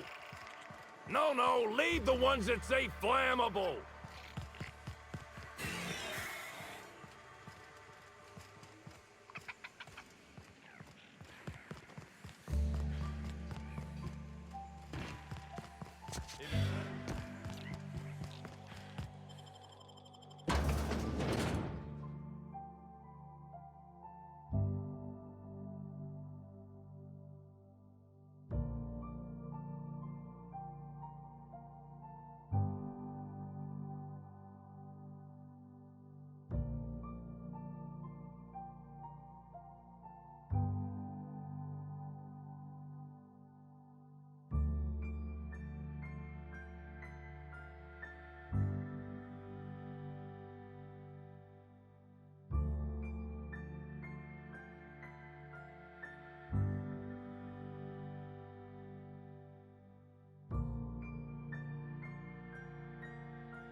What?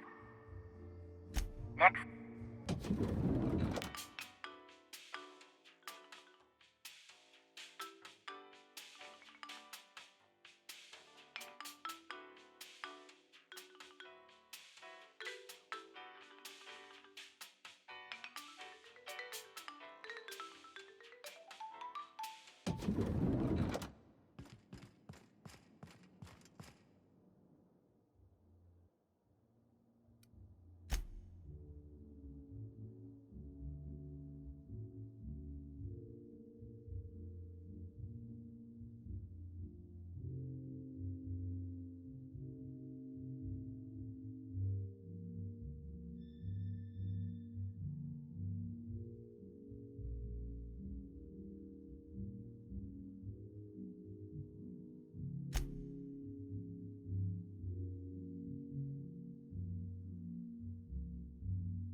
old birdie. Be sure to get an autograph for me. Just joking. I've already got one.